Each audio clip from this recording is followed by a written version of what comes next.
हमने स्कोप के बारे में डिस्कस किया कि भाई स्कोप क्यों ये चाहिए, general requirement, dye penetration test का क्या क्या रिक्वायरमेंट होता है, और dye penetration test only open surface पे ही होता है, याद रखो, और नॉन पोरस मेटल में ही होता है। ओपन सरफेस मतलब सब सरफेस पे नहीं होता, वहां पे इसने कंडीशन दे दिया है। ओके, पोरस मेटल में नहीं होता है, वहां पे उसने कंडीशन दे दिया, उसने ओनली नॉन पोरस मेटल में ही होता है। ठीक है, तो यहां पे हमने ये सब चीज डिस्कस। अदर मटेरियल में ग्लास में भी हो सकता है, प्लास्टिक में भी हो सकता है। कुछ लोग कंफ्यूज है कि अदर मटेरियल मतलब क्या, मतलब सब मटेरियल, कोई भी मटेरियल पोरस के अलावा। अभी पोरस मतलब क्या है, सबसे पहली बात, लोग बहुत कंफ्यूज होते हैं पोरस मटेरियल क्या। तो एक कागज है, कागज हमारा नोटबुक है, नोटबुक, तो वो उसको पोरस बोलेंगे। ऊपर से पेनेट्रेंट डालेंगे तो नीचे से लीक हो जाएगा, समझे, एकदम वॉल वाला। ऊपर से डालेंगे तो नीचे से पूरा का पूरा निकल जाएगा, उसको बोलते हैं पोरस मटेरियल। ठीक है, तो उसमें नहीं हो सकता है। तो ये सब चीज हमने ऑलरेडी डिस्कस किया। रिटर्न प्रोसीजर कैसे बनाने का, essential variable, non essential variable, ये सब चीज भी हमने ऑलरेडी बात कर लिया है। आज हम पहुंचे थे, इसके बाद ये हमने टेक्निकल स्टैंडर्ड जो है, सॉरी, टेक्निकल स्टैंडर्ड टेम्परेचर जो है 5 to 52, वो उसका भी हमने डिस्कस कर लिया है। लेकिन मुझे अगर समझो माइनस डिग्री में काम करना है, -5 डिग्री, -8 डिग्री, -10 डिग्री, तो कैसे काम करना है उसका भी हमने, बोलो क्या किया है, यस, एल्यूमिनियम का एक टेस्ट बुक लेने का। ऑफलाइन वाले थोड़ा जागते रहो, ठीक है। Aluminium testing, non standard temperature का यहाँ पे अपेंडिक्स 3 दिया गया है। वो अपेंडिक्स में दिखाया गया है कि भाई एल्यूमिनियम है, उसको 510 से 524 टेम्परेचर में गर्म करना है। एक ब्लॉक लेना है, वहां पे साइज, लेंथ, विड्थ सब चीज दिया गया है। वो ब्लॉक को गर्म करना है 510 से 524 डिग्री सेल्सियस के बीच में। उसके बाद उसको तुरंत ठंडे पानी के अंदर डुबो देना है। तो उसमें एक मकड़ी का जाला जैसा क्रैक जनरेट होगा। ऐसा जरूरी नहीं है मकड़ी का जाला जैसा ही हो, लेकिन कहने का मतलब है कि क्रैक जनरेट होगा, एक सिमेट्रिकल क्रैक जनरेट होगा। उसके बाद वो एल्यूमिनियम ब्लॉक को 2 पार्ट कर देना है, और उसमें दोनों में पेनेट्रेंट अलग अलग लगाना है। एक पेनेट्रेंट का टेम्परेचर 5 to 52 रख के, मतलब एटमॉस्फेरिक 5 to 52 रख के, फिर उसको ठंडा, तो वैसे भी एल्यूमिनियम तो हो ही गया है, मतलब एटमॉस्फेरिक में कर देना है उसका। और दूसरा मटेरियल है वो जितना आपको चाहिए, जैसे कि 89 डिग्री सेल्सियस पे आपको पेनेट्रेंट करना है, तो 89 डिग्री उसको हीट करो दूसरा ब्लॉक को, और गर्म करो। और गर्म करने के बाद आप लोग वापस उसका डाई पेनेट्रेंट टेस्ट करेंगे। करने के बाद दोनों का कंपैरिजन करना है आपको। कंपैरिजन करेंगे तो पता चलेगा, अगर वो ओके हो गया तो 5 to 52 की जगह अभी 89 बैठ जाएगा। तो इतना टेम्परेचर पे आपका वो मटेरियल क्लियर हो गया, मटेरियल आपका क्वालिफाई हो गया, आपका जो डेमोस्ट्रेट हो गया। ठीक है, तो आज हम पहुंचे थे यहाँ पे वाटर वॉशेबल पेनेट्रेंट। आगे का सब हमने डिस्कस कर लिया है, ड्यूअल पेनेट्रेंट, ड्यूअल टाइम क्या होता है, वो सब चीज। वाटर वॉशेबल पेनेट्रेंट, वाटर वॉशेबल पेनेट्रेंट मतलब क्या, ये जो हम जनरल यूज कर रहे हैं सॉल्वेंट वाला है, और हमारा डेवलपर जो है वो पेनेट्रेंट लगाया, वो क्लीनर लगाया, वो आजकल हम सॉल्वेंट रिमूवेबल मेथड यूज करते हैं। वाटर वॉशेबल जो है वो हम लोग यूज नहीं करते हैं। तो वाटर वॉशेबल नहीं यूज करते हैं, तो वाटर वॉशेबल कौन यूज करता है, तो वाटर वॉशेबल बड़े लोग, पैसे वाले लोग। कौन है पैसे वाले लोग, यूरोपियन लोग, अमेरिकन लोग, कैनेडियन लोग, वो लोग ज्यादातर ये वाटर वॉशेबल मेथड का यूज करते रहते हैं। ठीक है, ओके। अभी उसमें पहला ऑप्शन है, excess water washable पेनेट्रेंट shall be removed with in a water spray. Okay, दूसरी बात, सबसे पहले हमको क्लीन करना है। क्लीन करने के बाद पेनेट्रेंट लगाना है। पेनेट्रेंट लगाने के बाद उसको ड्वेल टाइम देना है। ड्वेल टाइम देने के बाद फिर उसको क्लीन करना है। लेकिन कैसे, वाटर वॉशेबल पेनेट्रेंट है, वो मेथड आपने यूज किया है ऑलरेडी। मेथड के बारे में मैंने डेप्थ में डिस्कस किया कि कितने टाइप के मेथड है, water washable method, emulsifying, post emulsifying method, और सॉल्वेंट रिमूवेबल मेथड। तो इंडिया में, गल्फ कंट्री में मोस्टली ये यूज होता है। ठीक है, तो मैं आपको ये बोलूं कि ये कहाँ पे यूज होता है, तो जनरली हम लोग ये यूज करते हैं। हम लोग पोस्ट इमल्सिफाइंग भी नहीं यूज करते हैं, वाटर वॉशेबल कभी कभी यूज करते हैं। तो इसमें है क्या, ये फर्क क्या है, तो पहला ऐसा है कि आपको वाटर से क्लीन करना है, कोई भी मेटल का पेनेट्रेंट करना है तो क्लीन करने के बाद पेनेट्रेंट लगाना है, ड्वेल टाइम देना है। ड्वेल टाइम देने के बाद फिर पानी से वापस क्लीन करना है। पानी से क्लीन करने के बाद फिर उसके ऊपर डेवलपर मारना है। तो उसी की वजह से उसमें वाटर यूज होता है, उसकी वजह से उसका नाम है वाटर वॉशेबल। लेकिन पोस्ट इमल्सिफाइंग में क्या है, पहले आपको क्लीन करना है, कोई भी मेटल का डाइपेनेट्रेंट करना है तो पहले क्लीन, क्लीन करने के बाद पेनेट्रेंट लगाना है, उसको ड्वेल टाइम देना है। फिर वो पेनेट्रेंट ऐसा होगा मेरे भाई, वो सॉल्वेंट से भी रिमूव नहीं होगा, पानी से भी रिमूव नहीं होगा, डालेंगे तो भी रिमूव नहीं होगा। तो उसके लिए एक केमिकल ऊपर डालना है, इमल्सिफायर डालना है, इमल्सिफायर। वो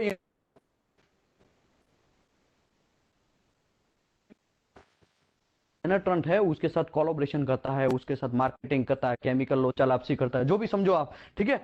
वो ऐसा हो गया, पेनेट्रेंट को वो ऊपर की सतह पे लेके आएगा, फिर उसको क्लीन करना है। वाटर से करो या सॉल्वेंट से करो, व्हाटएवर करो, लेकिन पोस्ट इमल्सिफायर उसमें डालते हैं और क्लीन करने के बाद फिर उसके ऊपर डेवलपर मारना है, तो पोस्ट इमल्सिफायर डालते हैं। उसी की वजह से उसको हम लोग वो मेथड का नाम रख दिया है पोस्ट इमल्सिफाइंग मेथड, ठीक है। तीसरा मेथड है सॉल्वेंट रिमूवल, जो आजकल हम मार्केट में यूज करते हैं।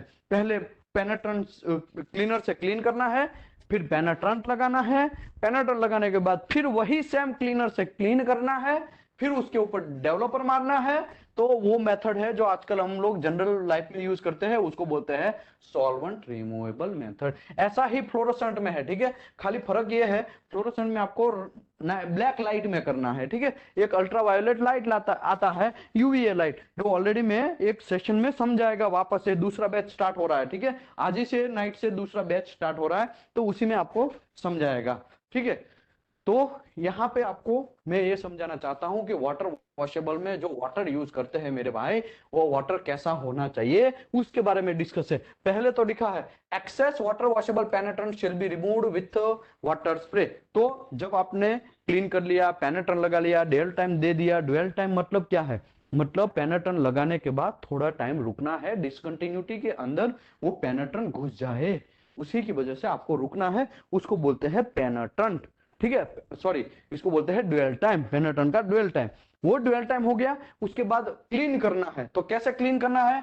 एक्सेस जो पेनेट्रेंट लग गया है वो वाटर वॉशेबल पेनेट्रेंट, वाटर वॉशेबल से वाटर स्प्रे करके नलके से नीचे रख देना है। सिंपल बात, नल का होता है ना, नल घर में नल रहता है, या तो कंपनी में भी नल रहता है, या स्प्रे रहता है, उससे आपको नल का स्टार्ट कर देना है, मटेरियल को उसके नीचे प्लेट को रख देना है। और जो भी प्लेट छोटा मोटा पार्ट है तो ठीक है, नलके के पास लेके जाएंगे, लेकिन छोटा मोटा पार्ट नहीं है तो नोजल रहता है, उसके अंदर पानी का फ्लो रहता है, तो उससे आप थोड़ा बहुत स्प्रे करके वो वाटर ऊपर जो लगा दिया है, उसको पेनेट्रेंट लगा दिया है, उसको निकाल देना है, ठीक है।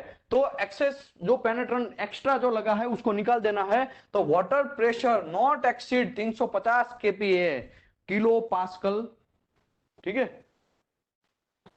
बराबर है ना, केपीए किलो पास्कल। तो इतना प्रेशर से ज्यादा नहीं होना चाहिए। अदरवाइज पीएसआई, पाउंड पर स्क्वायर इंच, 50 पीएसआई से पानी का प्रेशर ज्यादा नहीं होना चाहिए। अगर प्रेशर ज्यादा होगा तो क्या होगा? नल का फुल स्पीड से आ रहा है तो क्या होगा? जो डिसकंटिन्यूटी है उसके अंदर भी पेनेट्रेंट घुसा है, उसको भी वो ले निकलेगा, उसको भी वो निकाल देगा।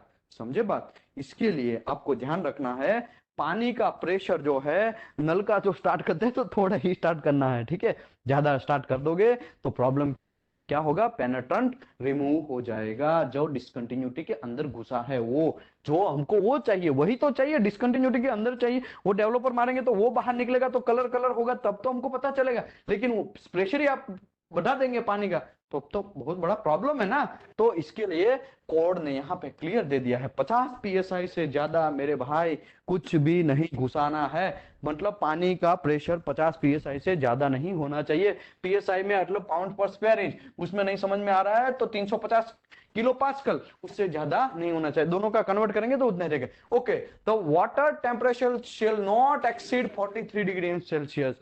कुछ लोग क्या करते हैं, पानी का टेम्परेचर ही बढ़ा देंगे, तो वो भी नहीं चलेगा, क्योंकि पेनेट्रेंट का कैपेसिटी कितना है? अगर आप पेनेट्रेंट यूज कर रहे हैं, पेनेट्रेंट के ऊपर लिखा रहता है कभी कभी 50 सेल्सियस के ऊपर ये पेनेट्रेंट यूज नहीं करना है। यहाँ पे लिखा है ना, कहाँ गया है पेनेट्रेंट? इसमें किधर लिखा है? देखो, मुझे दिखाओ इसमें, पढ़ो इसमें, किधर भी लिखा है? दूसरा भी पेनेट्रेंट लेके आता हूँ। चलो, ये जेड चेक का है, ठीक है, पेनेट्रेंट।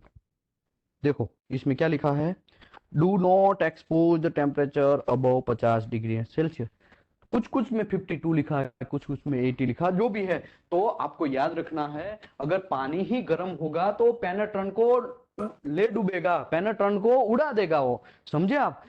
अभी गर्म पानी में आप उंगली डालो, कितना गर्म लगेगा आपको, ऐसा पेनेट्रन के साथ भी मसला हो सकता है। इसके लिए यहाँ पे इन लोगों ने क्लियर लिखा है, टेम्परेचर शिल नॉट एक्सीड 43 डिग्री सेल्सियस से ज्यादा पानी का टेम्परेचर नहीं होना चाहिए। बात याद रखिए, क्लियर बात। और ये मैं नहीं बोल रहा हूं, कोड बोल रहा है भाई। कौन कोड, कौन सा कोड, एएसएमई सेक्शन 5 आर्टिकल 6, ठीक है।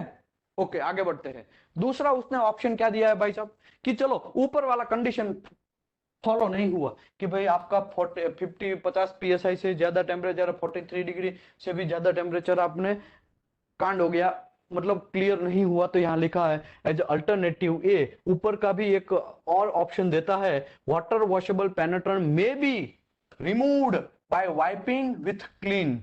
वाइपिंग, वाइपिंग घर में आता है ना, बहुत लंबा लंबा, जब घर का वो है तो आप वाइप करते हैं ना, वो बड़े से खड़े खड़े रह के वाइपिंग करते हैं, पता है ना, वाइपर यूज करते हैं। गाड़ी में भी आगे ग्लास क्लीन करने के वाइपर आता है, पता है ना, उसकी बात कर रहा है। तो आप वाटर वॉशेबल पेनेट्रेंट में be removed by wiping with clean, clean करने के लिए आप वाइपिंग का भी यूज कर सकते हैं। और dry lint free cloth, dry lint free मतलब कपड़ा जो है वो गीला नहीं होना चाहिए, एकदम सूखा हुआ कपड़ा होना चाहिए। फिर पानी में भीगा हुआ कपड़ा नहीं चलेगा, वो तो लेने के देने पड़ जाएंगे। इसके लिए लिखा है उसने कि ड्राई होना चाहिए, लिंट फ्री क्लोथ होना चाहिए। लिंट फ्री मतलब उसमें रेसे रेसे नहीं निकलने चाहिए। कुछ कुछ कपड़ा ऐसा होता है ना कि रेसा निकल जाता है, बहुत सारा ऐसा है ना, जब जब हम कोई टी शर्ट पहनते हैं ना तो गोली गोली सा हो जाता है, पता है ना।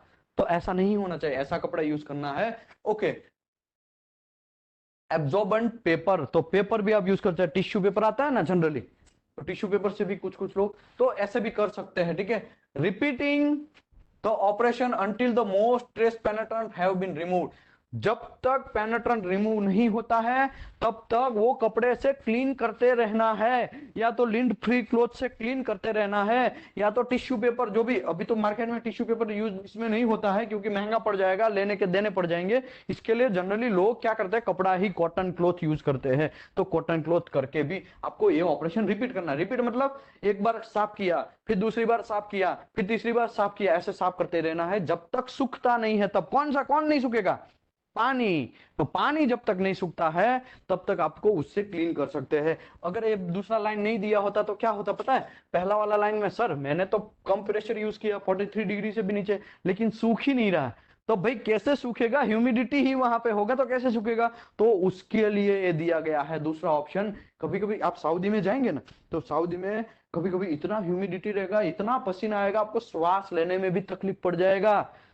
ओमान में, दुबई में ऐसा कंडीशन जनरेट होता है ह्यूमिडिटी का, और मैं तो फेस किया है, मेरी तो लग लग गई है, मैं तो तुरंत एसी ही पकड़ता हूँ कि भाई कहाँ एसी है वहां घुस जाओ, समझे। तो इसकी बात कर रहा है कि कुछ कुछ कंडीशन ऐसा बनता है कि आप ऊपर वाला कंडीशन फॉलो नहीं कर पाते हैं, तो आपको ये भी कंडीशन में मतलब क्लीन करके पानी से डाला, फिर उसके कपड़े से भी आप क्लीन कर सकते हैं। ओके, दूसरा, the remaining traces shall be removed by the wiping the surface of the cloth or absorbed paper,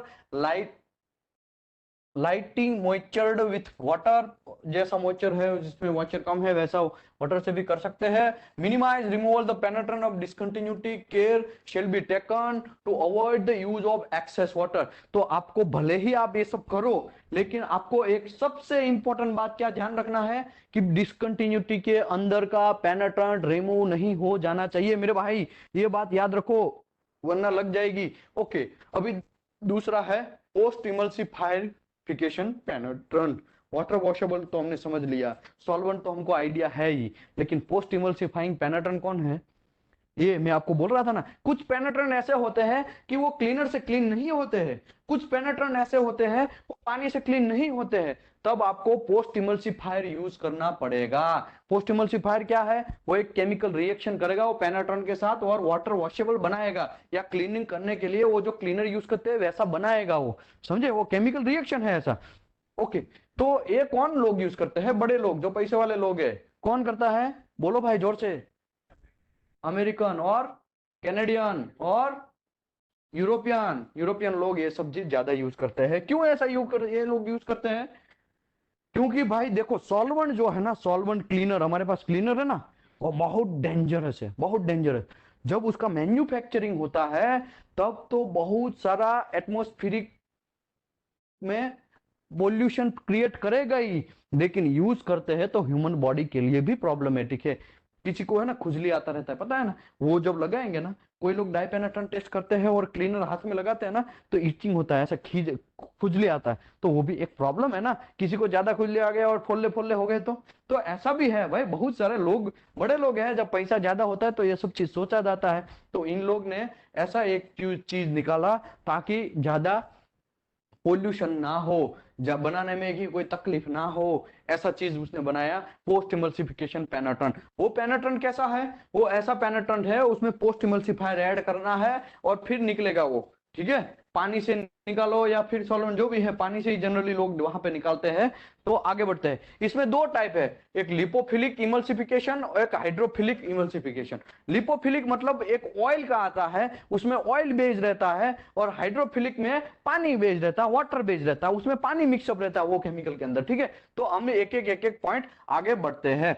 lipophilic emulsification, after the required penetrant dwell time, after the required penetrant dwell time, penetrant dwell time pass हो चुका है तब की बात है। जब आप clean करेंगे, क्लीन करने के बाद उसके ऊपर पेनेट्रेंट लगाएंगे, पेनेट्रेंट लगाने के बाद उसको ड्वेल टाइम देंगे, तो वो जो ड्वेल टाइम है वो पास हो चुका है। समझो 10 मिनट रखना तो 10 मिनट पास हो चुका है तब। तो इसने लिखा after the required penetrant dwell time, आप पेनेट्रेंट ड्वेल टाइम हो गया है तो excess surface penetrant shall be emulsified by immersing or fluiding the part with the emulsifier। मतलब क्या हुआ?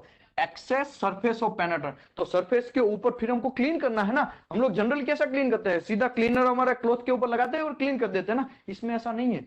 वो जो एक्सेस सरफेस पेनेट्रेंट है उसको रिमूव करना है, तो सबसे पहले आपको इमल्सिफायर इंप्लीमेंट करना पड़ेगा। इमल्सिफायर या तो आप इमल्सिफायर के अंदर डुबा दो, एक टंकी है इमल्सिफायर का, उसके अंदर डुबा के फिर बाहर निकाल देना है वो प्लेट को, छोटा है तो। अगर छोटा प्लेट नहीं है तो फ्लूडिंग मतलब ऊपर से आप स्प्रे कर दो, ऐसा भी आप कर सकते हैं। पार्ट विद द इमल्सिफायर, किससे? इमल्सिफायर से। पहले क्या करते थे हम लोग सॉल्वेंट क्लीनर में? सीधा क्लीनर को हम कॉटन के ऊपर लेते थे, सीधा क्लीन करते थे। इसमें ऐसा नहीं है। इसमें क्या है?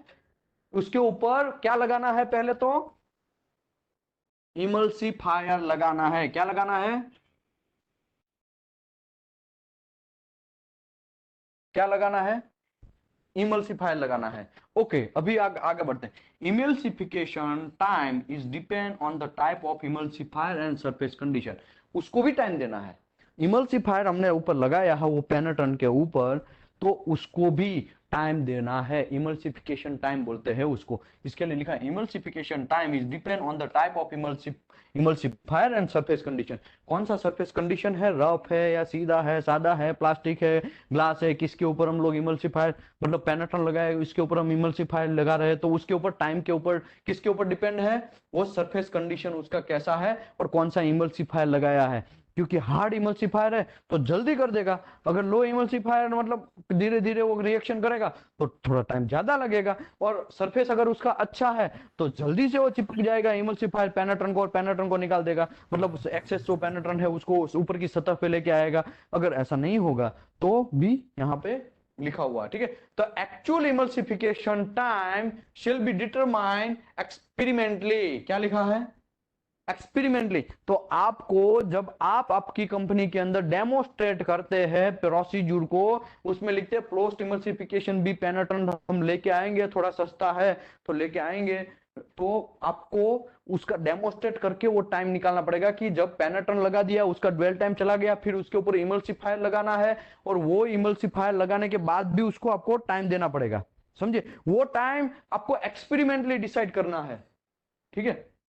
Okay, after the emulsification, emulsification अब हो गया है, ऊपर पेनेट्रेंट के ऊपर हमने इमल्सिफायर डाल दिया है। The mixture shall be removed by the immersing और रेंजिंग विथ वाटर। मतलब वो टाइम चला गया, चलो आपने क्लीन किया, क्लीन करने के बाद पेनेट्रेंट लगाया, पेनेट्रेंट लगाने के बाद ड्वेल टाइम दिया, ड्वेल टाइम लगाने के बाद इमल्सिफायर ऐड किया, इमल्सिफायर ऐड करने के बाद फिर कुछ टाइम देना है, और वो कुछ टाइम समझो 2 मिनट था मैक्सिमम, समझो 2 मिनट है, तो 2 मिनट पास हो गया उसके ऊपर, फिर तुरंत आपको किससे करना है, mixture shall be removed by the immersing, मतलब डुबाना है पानी के अंदर, या तो फिर ऊपर से पानी छंटकाव करना है और निकाल देना है, ठीक है। तो temperature and pressure of the water shall be recommended by manufacturer. सबसे इंपॉर्टेंट बात, वो जब आप पानी के अंदर डुबाते हैं या उसके ऊपर पानी से रेनिंग करते हैं, पानी उसके ऊपर डालते हैं वो निकालने के लिए, इमल्सिफायर और पेनेट्रेंट दोनों मिक्स हो गया है उसको, तो उसका टेम्परेचर जो है वो मैन्युफैक्चरर जो बोलता है, पेनेट्रेंट का मैन्युफैक्चरर है, वो पेनेट्रेंट किससे कंपनी से लिया है, वो कंपनी का मैन्युफैक्चरर ही आपको बोलेगा कि जब आप इमल्सिफिकेशन करते हैं तब आपको ये इतना टेम्परेचर से ज्यादा टेम्परेचर नहीं रखना है, ऐसा वो कंपनी मैन्युफैक्चरर खुद बोलेगा। पानी वाला नहीं, पानी का नहीं बोल रहा हूं, वो पेनेट्रेंट के ऊपर लिखा होगा कि इतना आप टेम्परेचर रखना है वाटर का, और वाटर का प्रेशर इतना रखना है, वो पेनेट्रेंट के ऊपर ही लिखा होगा, समझे। समझो नहीं लिखा है, कुछ लोग ऐसा होता है ना, नहीं लिखा है, स्टिकर ऊपर है चिपका नहीं, निकाल देते हैं, ऐसे भी लोग होते हैं ना कुछ। तो मैन्युफैक्चरर है एक रिकमेंडेशन शीट देगा आपको, वो रिकमेंडेशन शीट के अंदर लिखा होगा कि वो पानी का कितना टेम्परेचर, वो सब चीज रखना है। अगर मैन्युफैक्चरर ने लिख दिया एज पर कोड आपका पानी का टेम्परेचर और उसका प्रेशर रखना है, तो फिर हमारे पास क्या है ऑप्शन, ये है ना, उतना रखना है। अगर नहीं दिया है तो उसने खुद ही लिख लिया है, समझो।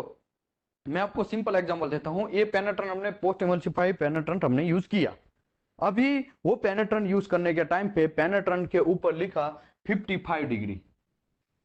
भाई आपको जब ये पानी यूज करते हो 55 डिग्री का यूज करना है, ठीक है। लेकिन कोड कितना बोलता है, 43 डिग्री बोलता है। मैन्युफैक्चरर ने कितना लिखा है, 55। तो आपको कौन सा यूज करना है, 55 वाला यूज करना है, गलती नहीं करने का, कोड में दिखा है इसके लिए मैं कोड का यूज करेगा, ऐसा नहीं। सबसे पहले प्रायोरिटी में आपको मैन्युफैक्चरर जो बोलता है ना वैसा करना है।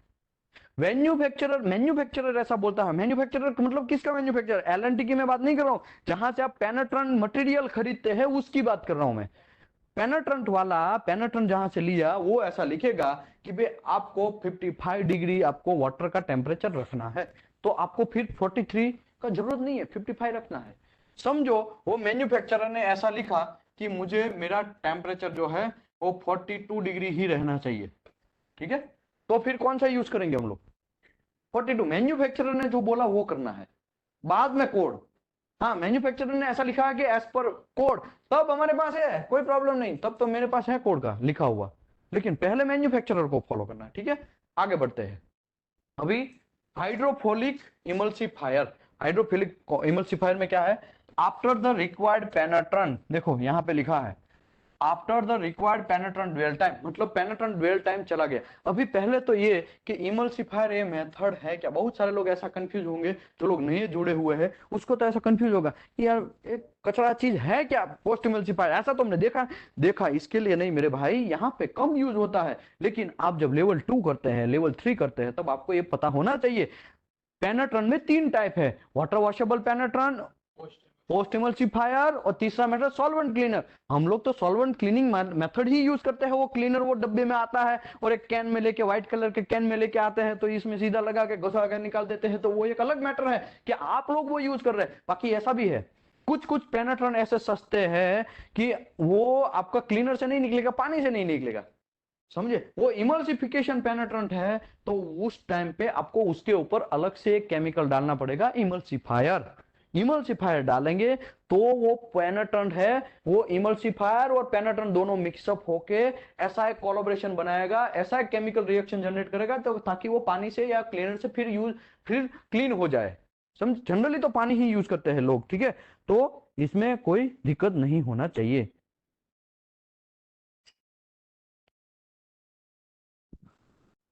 ओके, इमल्सिफायर किसी ने लिखा है यहाँ पे चैट बॉक्स में, इमल्सिफायर मैक्सिमम लेना है या minimum.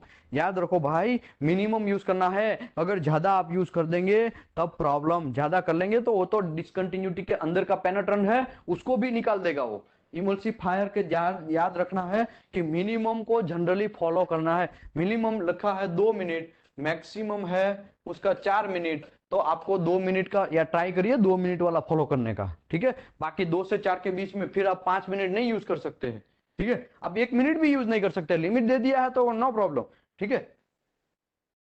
After the required penetrant dwell time चला गया, the part may be pre rinse with water spray और directly immersed with spray with emulsifier water mixture. क्या लिखा है, ऐसा एक इमल्सिफायर आता है जो पानी से मिक्सअप होता है, वो पानी के साथ, पानी का बेज होता है उसमें, किसमें, ये हाइड्रोफिलिक इमल्सिफायर में, उसमें पानी का बेज होता है। वो इमल्सिफायर पेनेट्रेंट ड्वेल टाइम चला गया, फिर वो पानी वाला जो चीज है, पानी और इमल्सिफायर दोनों मिक्सअप है, उसके ऊपर डालना है, फिर कुछ टाइम रुकना है। The pre range allow the remove the excess surface penetrant of examination object prior to the application of hydrophilic emulsifier. तो वो जो चीज है वो पानी ही है, तो इसमें तो ज्यादा कोई टेंशन नहीं है, सीधा निकल जाएगा। जो आपको बोला गया है आप डुबा के निकालो या फिर आप नल का स्टार्ट कर दो उससे निकालो, समझे आप। वो ये हाइड्रोफिलिक इमल्सिफिकेशन पेनेट्रेंट ही ऐसा आता है, वो पानी से भी रिमूव हो जाता है। इसके लिए लिखा है कि after required penetrant dwell time the part may be pre rinsed with water spray और डायरेक्टली इमर्स्ड और sprayed with emulsifier water mixture. उसमें वाटर मिक्सचर है, ठीक है, इमल्सिफायर और वाटर मिक्सचर दोनों है। A pre-range allowed to remove the excess surface penetrant from the examination object prior to application of hydraulic emulsifier. Hydraulic emulsifier उसके बाद आपको फिर क्या करना है, पानी से वो रिमूव कर देना, एएम इंप्लीमेंटेशन करने के बाद, ठीक है, okay. Hydrophilic emulsifier work by detergent action. Hydrophilic emulsifier क्या करेगा, डिटर्जेंट एक्शन। डिटर्जेंट एक्शन का मतलब क्या हुआ, जब हम कपड़े के ऊपर व्हाइट कपड़ा पहना है, वो कुछ दागा या ऑयल या ग्रीस लग गया है, तो हम लोग क्या करेंगे, उसके ऊपर डिटर्जेंट मारेंगे। घर में फीमेल लोग या हमारा वाइफ वगैरह है, घर का मदर है या फिर वाइफ है, वो क्या करता है, या हमारा सिस्टर है, वो क्या करता है, उसके ऊपर डिटर्जेंट मारता है। डिटर्जेंट मारने के बाद थोड़ी देर उसको ऐसे ही रहने देता है, अदरवाइज ऐसे नहीं रहने देता, वो क्या करता है, 2 हाथ से उसको मसलता है। क्यों मसलता है, वो जो धब्बा लग गया है वो बाहर निकल जाए। और वो कौन बाहर निकालेगा, वो जो डिटर्जेंट है वो निकालेगा। तो वैसे ही पेनेट्रेंट यहाँ पे काम करेगा, वो जो हाइड्रोफिलिक इमल्सिफिकेशन डाला है वो क्या करेगा, वो पेनेट्रेंट को ले बाहर निकलेगा, दबा के निकालेगा उसको, वो एक ऊपर की सतह पे लेके आएगा, फिर उसके ऊपर पानी डाल के फिर क्लीन कर देंगे तो कपड़ा क्लीन हो जाएगा ना, वैसे ही वो मटेरियल हमारा क्लीन हो जाएगा। ठीक है, बात सिंपल है भाई, रॉकेट नहीं है, वो डिटर्जेंट एक्शन करेगा। For immersion application, examination object must be mechanically moved. Emulsifier, both emulsifier must be agitate in air bubbles so that the either method of emulsifier comes in contact with penetrant coating. देखो इसने बहुत लंबा छोड़ा लिख दिया है। For immersion application, immersion application मतलब एक पानी का टंकी है, पानी का तो नहीं है, ये हाइड्रोफिलिक इमल्सिफिकेशन का टंकी है, उसके अंदर वो मेटल को डुबोना है। इमर्स करना मतलब डुबोना है। डुबाने के बाद examination object must be mechanically moved और इमल्सिफायर बात के अंदर वो फिर ऐसा होना चाहिए, छोटा पार्ट होना चाहिए, ठीक है, वो बात के वहां पे जाना चाहिए। ऐसा नहीं कि फिर वहां पे इतना बड़ा लॉन्ग सिम है उसमें ये मेथड यूज कर लोगे तो प्रॉब्लम हो जाएगा। आप कैसे उसको डुबाएंगे, अगर डुबाते हैं तो हमारा इमल्सिफाइंग बात है, emulsifier must be agitate. Emulsifier जो एजिटेट मतलब वो जो टंकी था पानी से भरा हुआ, ठीक है, या तो आपका आइडल है उसके अंदर, उसमें ऐसा एजिटेट करना, जैसे आर्टिक फिल्म को धोने के लिए क्या करते हैं हम लोग, डेवलपर में डालने के बाद ऐसा ऐसा एजिटेट करते हैं ना, हाथों से उसको ऊपर नीचे करते हैं ना, वैसे इस ये मटेरियल को भी उस टाइम पे एजिटेट करना है। Agitate by the air bubbles, उसमें एयर बबल्स रहेगा। डिटर्जेंट होता है, डिटर्जेंट मैं आपको एक सिंपल बोलता हूं, घर का जब हम कपड़ा धोते हैं तब क्या होता है, उसके ऊपर पहले से ही डिटर्जेंट डाल देंगे, फिर ऊपर से नल का स्टार्ट कर देंगे तो क्या होगा, वो बबल्स बबल्स बन के ऊपर आ जाएगा। ठीक है, हम लोग जनरली कोई शॉप में जाते हैं ड्रिंक्स पीने के लिए, तो क्या करता है वो नींबू वगैरह सब पहले डाल देता है, फिर वो क्या करता है मशीन के अंदर वो सब चीज जो भी है, जीरा छोड़ा सोडा यूज हम पीते हैं ना, ड्रिंक्स पीते हैं ना, तो उसमें क्या होता है वो बबल्स ऊपर आ जाता है। वो बबल्स ऊपर उसकी बात कर रहे हैं, वो बबल के अंदर उसको एयर बबल आ जाता है, उसके अंदर उसको एजिटेट करना है, वैसे भी वहां पे ही वैसे बबल होंगे, उसमें एजिटेट करना है। So with the either method, और दूसरा भी आपके पास कोई ऑप्शन है तो देख लो, ऊपर से क्रेन से बांध के ऊपर नीचे से ऊपर नीचे ऐसा भी कर सकते हैं, ठीक है। ऐसा तो मैंने देखा। जो लोग जीआई, जीआई होता है ना, जीआई मतलब क्या बोलते हैं उसको, ऐसा इंडस्ट्री जहां पे गैल्वेनाइज होता है। गैल्वेनाइज में बहुत सारे बात होते हैं, 3 4 5 बात, ऐसे बात रहते हैं। पहला बात ऐसा होता है, उसमें टेम्परेचर कुछ रहता है, उसमें मटेरियल घुसोड़ेंगे और उसके ऊपर से क्रैन से ऊपर नीचे करेंगे, तो एजिटेट है, उसको एजिटेट ही बोलते हैं, ऊपर नीचे करना पानी के अंदर, तो वो जलता रहता है, 500 डिग्री टेम्परेचर रहता है। मैंने तो देखा है, मैं यहाँ पे महाराष्ट्र बॉर्डर में वो एक इंस्पेक्शन करने गया था, हमारे कंपनी का कुछ काम था, तो ठीक है। तो कहने का मतलब ऐसा है कि ऐसे बहुत सारे बात रहेंगे जीआई जैसे, तो इसमें भी ऐसा ही बात रहेगा। आप दूसरा भी कोई मेथड यूज करके, emulsifier comes to the contact with penetrant coating, penetrant हमने ऊपर लगा दिया है, उसमें इमल्सिफायर जो ये हाइड्रोफिलिक इमल्सिफायर है वो ऐसे कॉन्टेक्ट में आएगा। उसके बाद विथ इमर्सन, जब आप डुबाया हुआ है, डुबाने के time concentration of the emulsifier water shall be recommendation by the manufacturer, आपको कितना टाइम रखना है, कितना तक आपको हिलाना है, कितना मिनट तक रखना है, वो मैन्युफैक्चरर बोलेगा, उसके हिसाब से करना है। ओके, ये कौन सा था मेथड, पहले तो इमर्सन एप्लीकेशन में था, ये क्या था, इमर्सन एप्लीकेशन था। लेकिन दूसरा एप्लीकेशन स्प्रे का एप्लीकेशन है, ऐसा भी कर सकते हैं ना। ये तो पहले डुबा डुबा के किया, अभी हम स्प्रे से बाहर से, जैसे हमारा ये पेनाट्रॉन कैसा स्प्रे होता है, डेवलपर को स्प्रे करते हैं, ऐसा स्प्रे से भी हम ऐसा इमल्सिफायर मतलब इंप्लीमेंट कर सकते हैं ना, उसमें डाल सकते हैं ना। तो spray application, all part surfaces shall be uniformly spread with emulsifier water mixture, वो जो वाटर मिक्सचर है उससे, वो जो वाटर मिक्सचर हाइड्रोफिलिक इमल्सिफायर है उसको स्प्रे से मारना है, सभी जगह पे प्रॉपर्ली स्प्रे हो जाना चाहिए, और all part surface shall be uniformly spread in emulsifier water mixture with spread application, the emulsifier concentration shall be accordance with the manufacturer's recommendation but shall not greater 5%, तो 5% से ज्यादा आपको नहीं करना है।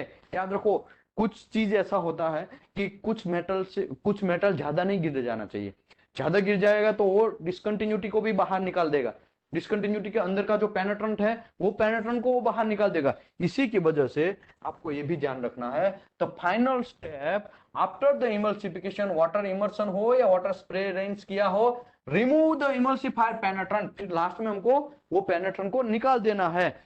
All dwell time should be kept to the minimum, देखो क्या लिखा है, इसका भी ड्यूअल टाइम होता है ना, ये इमर्सन किया आपने, ये हाइड्रोफिलिक इमल्सिफिकेशन जैसा पेनेट्रेंट जो था, उसमें ये आपने एक इमल्सिफायर या हाइड्रोफिलिक इमल्सिफायर ऐड किया, तो उसका भी ड्यूअल टाइम होता है। पहला कौन सा ड्यूअल टाइम था, पेनेट्रेंट लगाने के बाद का ड्यूअल टाइम, क्लीन किया मटेरियल को, क्लीन करने के बाद पेनेट्रेंट लगाया, उसके बाद भी ड्यूअल टाइम आया, उसके बाद फिर इमल्सिफायर ऐड किया, इमल्सिफायर लगाने के बाद भी थोड़ा ड्यूअल टाइम आएगा, वो आपको मिनिमम करना है। Other and shall not more than 2 minute, क्या लिखा है, किसी ने क्वेश्चन पूछा था इसके बारे में, देखो चैट बॉक्स में किसी ने क्वेश्चन पूछा था, तो भाई कोई आवाज मत किया करो, मुझे तो आइडिया ही नहीं है, कुछ लोग बोल रहे हैं कुछ लोग नहीं बोल रहे हैं, क्योंकि मुझे आवाज नहीं आ रही है आपकी, समझे आप। भाई आप लोग आवाज करोगे तो मुझे भी समझ में नहीं आएगा कि आप लोग क्या बोलना चाहते हैं।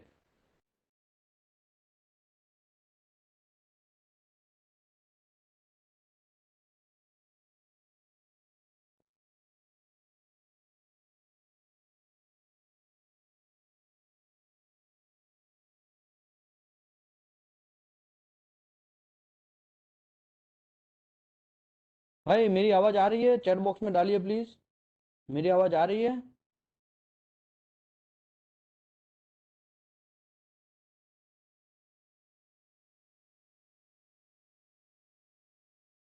ओके, देखो भाई, याद रखो, आपको मिनिमम जो है वो जो ड्यूअल टाइम है, कौन सा ड्यूअल टाइम, पेनेट्रन लगाने के बाद जो इमल्सिफायर लगाते हैं वो, इमल्सिफायर लगाने के बाद आपको मिनिमम ट्राई करो कि मिनिमम आप फॉलो करो। अगर नहीं दिया गया है तो 2 मिनट से ज्यादा नहीं करना है, लॉन्गर से आप करना है अगर, तो स्पेसिफिक पार्ट में आपको डेमोस्ट्रेट करना पड़ेगा, लेकिन 2 मिनट से ज्यादा वो नहीं रखना है।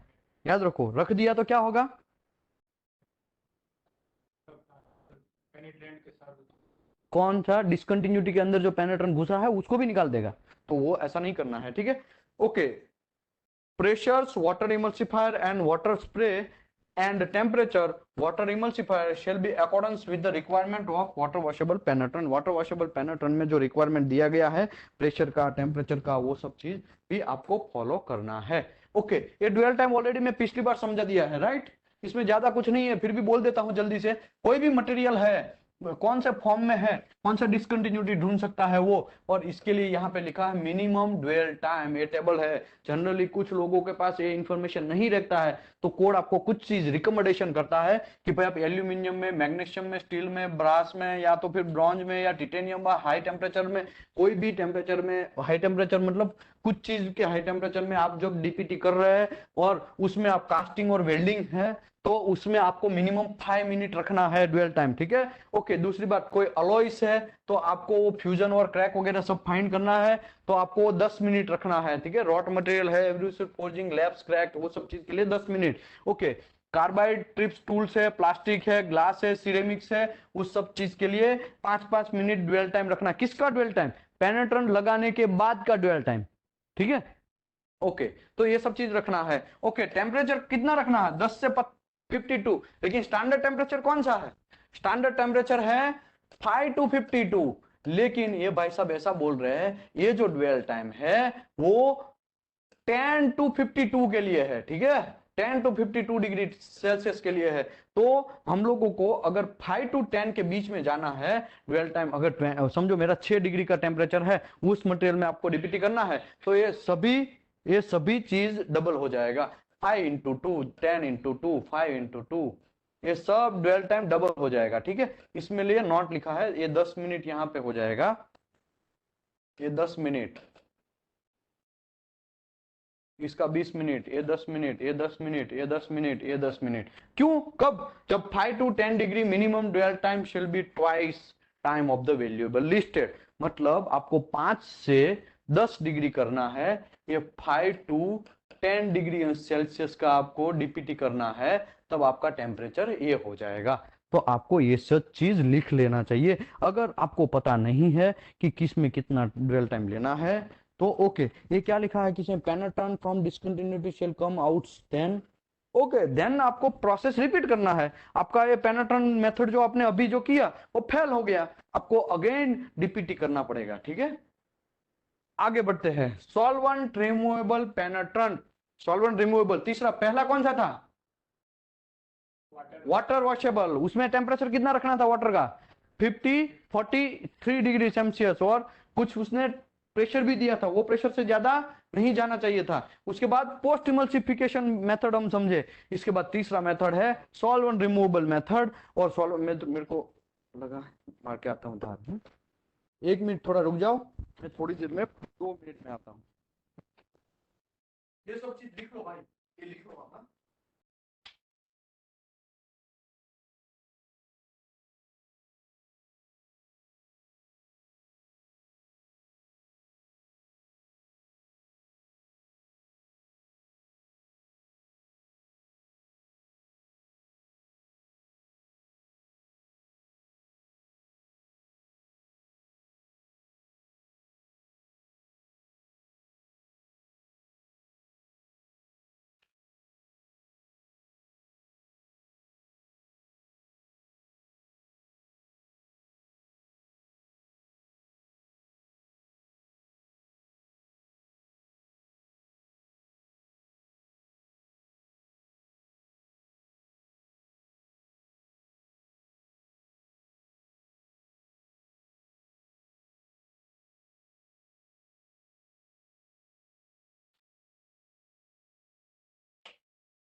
ओके, लिख लिया? ऑफलाइन वाले लोग भाई जागते रहो, सोने का नहीं। आगे बढ़ते हैं। Solvent removable method penetrant. Solvent removable मतलब आजकल हम जो मार्केट में यूज कर रहे हैं, इंडिया में यूज कर रहे हैं, गल्फ कंट्री में यूज कर रहे हैं, वही है। नया रॉकेट नहीं है ये, तो एकदम सिंपल समझने में है, ठीक है। Solvent removable penetrant, excess solvent removable penetrant shall be removed by wiping with the clean, dry, lint free cloth or absorbent paper, repeating the operation until the most trace of penetrant has been remove. इसमें कुछ नहीं करना है, simple बात है। एक cleaner आपको कपड़े के ऊपर लेना है, फिर कपड़े के ऊपर क्लीन करते करते पेनिट्रेंट को रिमूव करना है। पेनिट्रेंट लगा दिया है, उसको कैसे रिमूव करेंगे, कौन कौन सी चीज से? तो आप वाइपिंग भी कर सकते हैं, क्लीनिंग विथ वाइपिंग। देखो, वाइपिंग विथ क्लीनिंग, ड्राई मतलब कपड़ा जो है वो एकदम सूखा होना चाहिए, ड्राई हो जाना चाहिए, पूरा का पूरा मटेरियल ड्राई हो जाना चाहिए। लिंट फ्री क्लॉथ भी यूज कर सकते हैं, या तो आप यहाँ पे भले ही टिश्यू पेपर ऐसा नहीं लिखा है, लेकिन यहाँ लिखा है absorbent paper. Tissue paper use नहीं करना है, ठीक है, वो तो रेसे वाला रहता है। ये तो जस्ट एग्जांपल के लिए आपको समझा रहा हूँ। तो रेसा वाला नहीं पेपर होना चाहिए, absorbent paper. Repeating the operation until, repeating operation मतलब वो ऐसे क्लीन करता ही रहना है, करते ही रहना है एक ही डायरेक्शन में, ठीक है, ऐसा करते रहना है। और पेनिट्रेंट जब तक रिमूव नहीं हो जाता है तब तक। Okay, remaining traces shall be removed by the wiping the surface with cloth, absorbent paper, lightning, moisture and solvent। उससे भी आप क्लीन करना है। minimize removal of penetrant from the discontinuity, care shall be taken, avoid the use of excess solvent। आपको इसमें भी ध्यान रखना है, कभी कोई कुछ लोग है ना डायरेक्ट पेनिट्रेंट सॉरी क्लीनर है ना, वो पेनिट्रेंट लगाने के बाद डायरेक्टली किसके ऊपर अप्लाई करते हैं, मटेरियल के ऊपर। जैसा मैंने यहाँ पे कल दिखाया ना आपको कि डायरेक्ट ऐसा करना नहीं है, वरना लग जाएगी वाट। वाट क्या लगेगी, डिसकंटिन्यूटी जो है उसके अंदर से भी पेनिट्रेंट निकल जाएगा, समझे। तो आपको ये सब चीज ध्यान रखना पड़ेगा। अगर आप ये ध्यान नहीं रखेंगे तो फिर आप बोलेंगे कहाँ से सीख क्या है। सबसे पहला क्वेश्चन ऊपर कि ये भाई साहब ने हमने सिखाया, इसने ऐसा बोला, तो ऐसा नहीं, ध्यान रखो।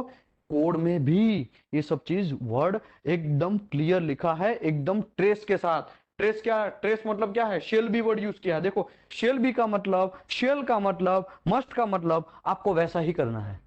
आपको, आपके पास ऑप्शन नहीं। आप ऐसा सोचेंगे कि नहीं नहीं ऐसा ये चला लेगा, तो चला कुछ घंटा नहीं लेगा। यहाँ पे शेल भी लिखा है तो आपको नहीं, उसके बाद नहीं का, कोड में लिखा है वैसा ही करना है। मे भी लिखा होता है, शुड भी लिखा होता है, शुड लिखा होता है, तो मैं आपको मना नहीं करता, वो तो एक रिकमेंडेशन प्रैक्टिस था। आपको करना है तो करो, नहीं करना है तो कोई प्रॉब्लम नहीं। लेकिन यहाँ पे क्लियर लिखा है, ध्यान रखो कि आपको ये क्लीन नहीं हो जाना चाहिए उतना, मतलब एकदम ट्रेस से क्लीन नहीं करना है, ठीक है।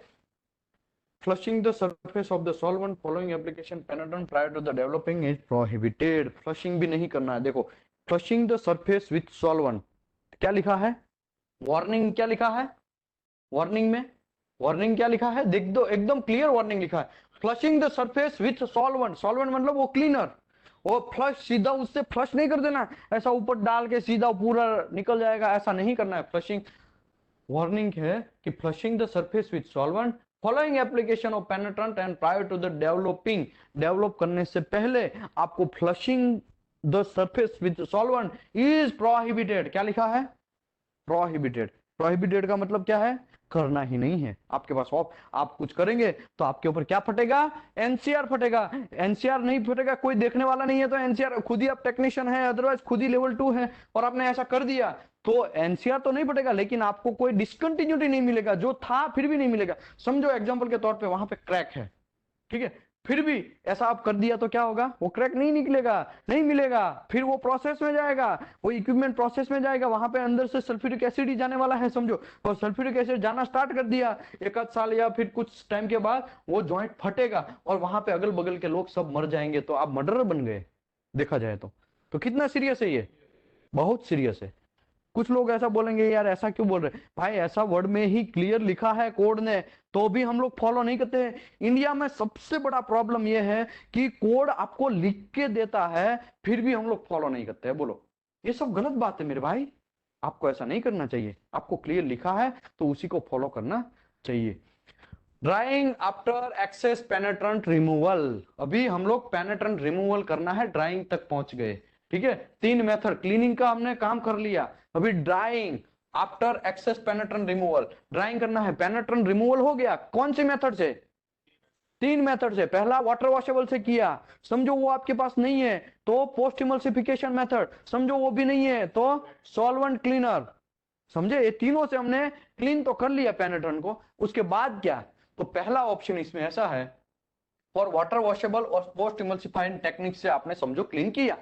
Surface may be dry with blotting with the clean material by using the circulating air provided the temperature of the surface is not raising 52 degree. समझो आपने पहला दो मेथड जो है, पहला मेथड है वाटर वॉशेबल वाला, दूसरा मेथड है पोस्ट इमल्सिफायर। उससे आपने पोस्ट इमल्सिफायर ये वो टेक्निक से आपने ये क्लीनिंग किया है, समझो ठीक है। तो surface may be dry, surface थोड़ा ड्राई होने का चांस है, तो ऐसा होने का चांस है ना। तो may be dry by blotting with cleaning, not dry, मेरा गलती हुआ यहाँ पे वेट, सरफेस यहाँ पे वेट होने का चांस है, मतलब थोड़ा गीला होने का चांस है। पूरा का पूरा वो देखो पानी ऊपर डालेंगे तो पूरा का पूरा वो पानी निकल नहीं जाएगा। पानी कब निकलेगा कि यहाँ पे देखो आप हाथ मारो पानी एक भी ड्रॉप नहीं आएगा आपके हाथ में, तब समझे। तो यहाँ पे लिखा है सरफेस में भी ड्राई, तो ड्राई करने के लिए blotting with cleaning material by using circulating air. आपको सर्कुलेटिंग एयर भी यूज कर सकते हैं। सर्कुलेटिंग एयर मतलब वो थोड़ा एयर मारने का, पता है ना, मैंने यहां से ऐसा करके एयर मारा था, याद है ना। तो वो एयर मार भी सकते हैं, ऐसा लिखा है कोड में कि आप मार सकते हैं, ऐसा एयर भी लगा सकते हैं। और दूसरा आपको provide the temperature of the surface not exceed 52 degree, तो आपको समझो 43 डिग्री का एयर है तो वो भी मार सकते हैं। दूसरा आप टेम्परेचर रेज भी कर सकते हैं, लेकिन डायरेक्टली फ्लैम उसमें नहीं जाना चाहिए हीटिंग करने। जनरली होता है ना हीटिंग करेंगे, वार्म हीटिंग, जो सऊदी अरबिया में क्या होता है, स्टेनलेस स्टील है ना, उसको वार्म हीटिंग करना पड़ता है। स्टेनलेस स्टील को वार्म हीटिंग का मतलब क्या है, कोई एक एसएस का पाइप है समझो, उसका जॉइंट है, वहां पे हम लोग वेल्डिंग मार रहे हैं। तो वेल्डिंग मार रहे हैं तो क्या होगा, वेल्डिंग स्टार्ट कर रहे हैं, मॉर्निंग का टाइम है, 7:30 6 बजे 7 बजे वहां ड्यूटी स्टार्ट हो जाता है। फिर बीच में 3-4 घंटे का लंच होता है, लंच लंबा होता है क्योंकि उसमें लोग सोते भी है, ठीक है, क्योंकि वहां धूप होता है बहुत सारा। तो ऐसा शेड्यूल होता है, नाइट में थोड़ा लंबा खींचना, दिन में थोड़ा ज्यादा, मॉर्निंग में ज्यादा जल्दी उठ के जॉब करने का, ऐसा सब चीज है। बीच में आपको 3-4 घंटा रेस्ट मिलेगा, उसमें आप कर सकते हैं ऐसा। तो जब मॉर्निंग में आप जाएंगे तो वहां पे मॉइस्चर भाप पड़ेगा, बोलते हैं ना भाप। मॉर्निंग मॉर्निंग में क्या होता है, जब फसल में आप जाते हैं तो क्या होता है, थोड़ा थोड़ा पानी के ड्रॉप रहते हैं, तो ऐसे ड्रॉप भी स्टेनलेस स्टील के ऊपर होते हैं। तो क्या हम वेल्डिंग मार सकते हैं, नहीं, तो उसको वार्म हीटिंग करना पड़ता है। तो ऐसा वार्म हीटिंग भी किस में, अगर दो टेक्निक यूज किया, वाटर वॉशेबल और पोस्ट इमल्सिफायर अगर यूज किया है, तो ऐसा वार्म हीटिंग भी आप कर सकते हैं, लेकिन टेम्परेचर कितने से ज्यादा नहीं जाना चाहिए, 52। बहुत सारे लोगों को इसमें कंफ्यूजन होता है कि यार ऐसा होता है क्या, यस हमने देखा नहीं है, बाकी लोग तो करते हैं, ठीक है। यहाँ पे 52 डिग्री से टेम्परेचर ज्यादा नहीं जाना चाहिए, वैसा वार्म हीटिंग कर सकते हैं, या तो फोर्स एयर आप मार सकते हैं, बाहर से एयर मारेंगे तो भी वो ड्राई हो जाएगा। कौन ड्राई हो जाएगा, हमारा मेटल, जहां पे डीपीटी करना है वो, जहां पे हमने क्लीनिंग किया है वो, पानी से क्लीन किया है या पोस्ट इमल्सिफिकेशन टेक्निक से क्लीन किया है वो। दूसरा बी ऑप्शन क्या है, तो दूसरा है, तीसरा ऐसा देखा जाए तो वाटर वॉशेबल और पोस्ट इमल्सिफायर से क्लीन किया। अभी सॉल्वेंट क्लीनर से हम टेक्निक से क्लीन करते हैं, तो surface may be dry by normal evaporation, blotting, wiping and forced air. तो जनरली क्या होता है, हम क्लीनर यूज करते हैं तो नॉर्मल जो एटमोस्फियर में है वो इवोपोरेट हो जाता है। इवोपोरेट हो जाता है ना, इवोपोरेट मतलब वो उड़ जाएगा, ठीक है, वो क्लीनर है वो उड़ जाएगा, हाथ में लगा के देखो, ठंडा लगेगा, फिर थोड़ी देर में वो उड़ जाएगा। उसका मतलब क्या हुआ, इवोपोरेट हुआ। ब्लोटिंग इफेक्ट, तो वो भी एक सिस्टम है। वाइपिंग, वाइपिंग से भी आप क्लीन कर सकते हैं थोड़ा बहुत मार के, ठीक है, ऐसा मैं अभी वाइपर दिखाया ना वैसे। और फोर्स्ड एयर, थोड़ा बहुत फोर्स्ड एयर भी मार सकते हैं, ठीक है, बात समझे। अब यहाँ पे देखो इंस्ट्रूमेंट है, सब चीज उसी के हिसाब से मैं समझा रहा हूँ। भले ही कुछ लोग ऐसा सोचेंगे यार हमको नहीं दिख रहा है, तो भाई आप लोगों को जब रिकॉर्डिंग हमारे जीमेल ड्राइव में अंदर जाएगा तो आपको भी मेरा फेस वगैरह सब दिखेगा। यहाँ पे मैं प्लेट दिखा रहा हूँ, इमल्सन दिखा रहा हूँ, पेनेट्रन दिखा रहा हूँ, वो सब चीज भी दिखेगा कहाँ पे, जीमेल ड्राइव के अंदर आपको ये पूरा का पूरा रिकॉर्डिंग मिल जाएगा, ठीक है। आगे बढ़ते हैं, डेवलपिंग। अभी क्या हो गया, क्लीन हो गया, चकाचक, हमारा पर थोड़ा हेडेक कम हो गया, हम आधे तक पहुंच गए, ठीक है, क्योंकि 3 दिन से हम यहीं पे काम कर रहे हैं। आगे बढ़ते हैं, या सॉल्वेंट वाले में ऐसा कोई कंडीशन नहीं है। देखो इसमें सॉल्वेंट रिमूवल टेक्निक से आपको नॉर्मल इवोपरेट हो जाएगा, या लोटिंग या वाइपिंग या फोर्स एयर से ऑटोमेटिकली निकल जाएगा, उसमें आपको करने की जरूरत ही नहीं पड़ेगा। क्यों जरूरत नहीं पड़ेगा, क्योंकि वो ऑटोमेटिकली क्लीनर ही इवोपरेट हो जाएगा, उसका टेम्परेचर ही लो ऑलरेडी लो है, समझे आप। तो वहां पे आपको ये कंडीशन 52 वाला सर इसमें भी लागू पड़ेगा, तो लागू पड़ने का आपका सवाल ही नहीं है, वो ऑटोमेटिकली क्लीन हो ही जाएगा, तो इसके लिए इसमें कंडीशन लागू नहीं पड़ेगा, तो डोंट वरी रिगार्डिंग दिस। आगे बढ़ते हैं, डेवलपिंग। अभी हमारा भाई आएगा डेवलप मारने का, डेवलपर मारने का, लेकिन डेवलपर में दो टाइप है, wet developer and dry developer. तो दोनों को कैसे कैसे काम करते हैं हम आगे बढ़ते हैं। Developer shall be applied as soon as possible after penetrant removal. क्या लिखा है आप पढ़ो इस बार। Developer shall be applied as soon as possible after penetrant remove. जैसे ही पेनिट्रेंट रिमूव हुआ तुरंत लगाना है। Shall be apply, shall be मतलब लगाना ही है। आप 10 घंटा करेंगे, 2 घंटा करेंगे, 3 घंटा करेंगे या 15-20 मिनट करेंगे तो घंटा भी नहीं चलेगा। क्यों नहीं चलेगा? कोड ने बोला है कि developer shall be applied as soon as possible. तुरंत लगाना है आपको, जैसे क्लीन कर दिया है तब की बात है, तुरंत लगाना है। और the time interval shall not exceed the establishing in the procedure. तो इसका जो टाइम इंटरवल है, समझो उसने लिखा है कि विथ इन 30 मिनट 30 सेकंड के अंदर या विथ इन 1 मिनट के अंदर आपको डेवलपर लगा देना है। तो फिर आप 2 मिनट कर देंगे, उसके बाद में डेवलपर लगाएंगे तो चलेगा? नहीं चलेगा। कोड ही मना कर रहा है, नहीं चलेगा। Insufficient coating thickness may not draw the penetrant out the discontinuity. Insufficient coating thickness मतलब पेनिट्रेंट ही आपने पहले से ही कंजूसाई जैसा लगाया, थोड़ा सा ही लगाया, तो क्या वो निकलेगा डिसकंटिन्यूटी के अंदर से पेनिट्रेंट? पहले क्लीनिंग में ही थोड़ा बहुत निकल जाता है, तो उसमें फिर निकलने का चांस कम है। इसके लिए इसने लिखा है insufficient coating thickness may not draw the penetrant out of the discontinuity। और दूसरा, ये तो इनसुफिशिएंट पेनिट्रेंट हुआ, लेकिन डेवलपर भी इनसुफिशिएंट हो सकता है ना। ऊपर से आप मारेंगे ही थोड़ा दूर और थोड़ा ही डेवलपर मारेंगे तो चलेगा? नहीं चलेगा। कम से कम डेवलपर है प्रॉपर तरीके से स्प्रेड हो पूरा का पूरा, जहां पे डीपीटी किया है वहां पे ऐसा थोड़ा ज्यादा मारना पड़ेगा। ज्यादा मतलब इतना भी ज्यादा नहीं, ओवर डेवलप भी नहीं कर देना है। ज्यादा डेवलपर मार देंगे तो क्या होगा, मैं आपको दिखाया था, वो व्हाइट व्हाइट धब्बे जैसा बन जाएगा। एक पानी जैसा, एक समंदर का लहर कैसा होता है, उसमें लहर का टाइप का ऐसा वमल जैसा बन जाएगा, तो वो भी नहीं चलेगा। तो आपको कम भी डेवलपर नहीं मारना है, ज्यादा भी डेवलपर नहीं मारना है। अगर इनसुफिशिएंट आपने डेवलपर मारा है तो पेनिट्रेंट डिसकंटिन्यूटी के अंदर आएगा ही नहीं। ओके, दूसरी बात, कंजर्वेटिवली मतलब सैमली एक्सेसिव कोटिंग थिकनेस में मास्क इंडिकेशन। आपको एक्सेसिव इंडिकेशन होगा तो ऊपर वो जल्दी से बंद हो जाएगा, मतलब जल्दी से इवोपोरेट हो जाएगा। तो डिसकंटिन्यूटी को बाहर, जो पेनिट्रेंट डिसकंटिन्यूटी के अंदर है उसको बाहर आने का टाइम, क्योंकि वहां पे बड़ा सा लेयर बन गया है, ज्यादा थिकनेस वाला लेयर बन गया है, उसको वो बाहर निकलने ही नहीं देगा। तो वो भी एक चांस है ना। तो कहने का मतलब है कि ज्यादा भी डेवलपर नहीं मारना है, कम भी डेवलपर नहीं मारना है, ये आपको ध्यान रखना है। With colour contrast penetrant only wet developer shall be used. Colour contrast जब आप developer colour contrast method use करते हैं, कलर कॉन्ट्रास्ट मतलब डीपीटी, जो येलो कलर यहाँ पे जो हम लोग जनरल यूज करते हैं ना, वो उसमें only wet developer shall be applied. Wet developer मतलब ये कहाँ गया, ये साला डेवलपर खो गया, 1 मिनट रुको। क्लीनर, यस, ये क्या है, ये डेवलपर यूज करना है, ठीक है। तो कलर कॉन्ट्रास्ट पेनिट्रेंट जब होगा only wet developer shall be use. ये कौन सा डेवलपर है? वेट डेवलपर है। इधर भी लिखा है, देखो यहाँ पे लिखा होगा, ये वेट डेवलपर यहाँ पे, ठीक है।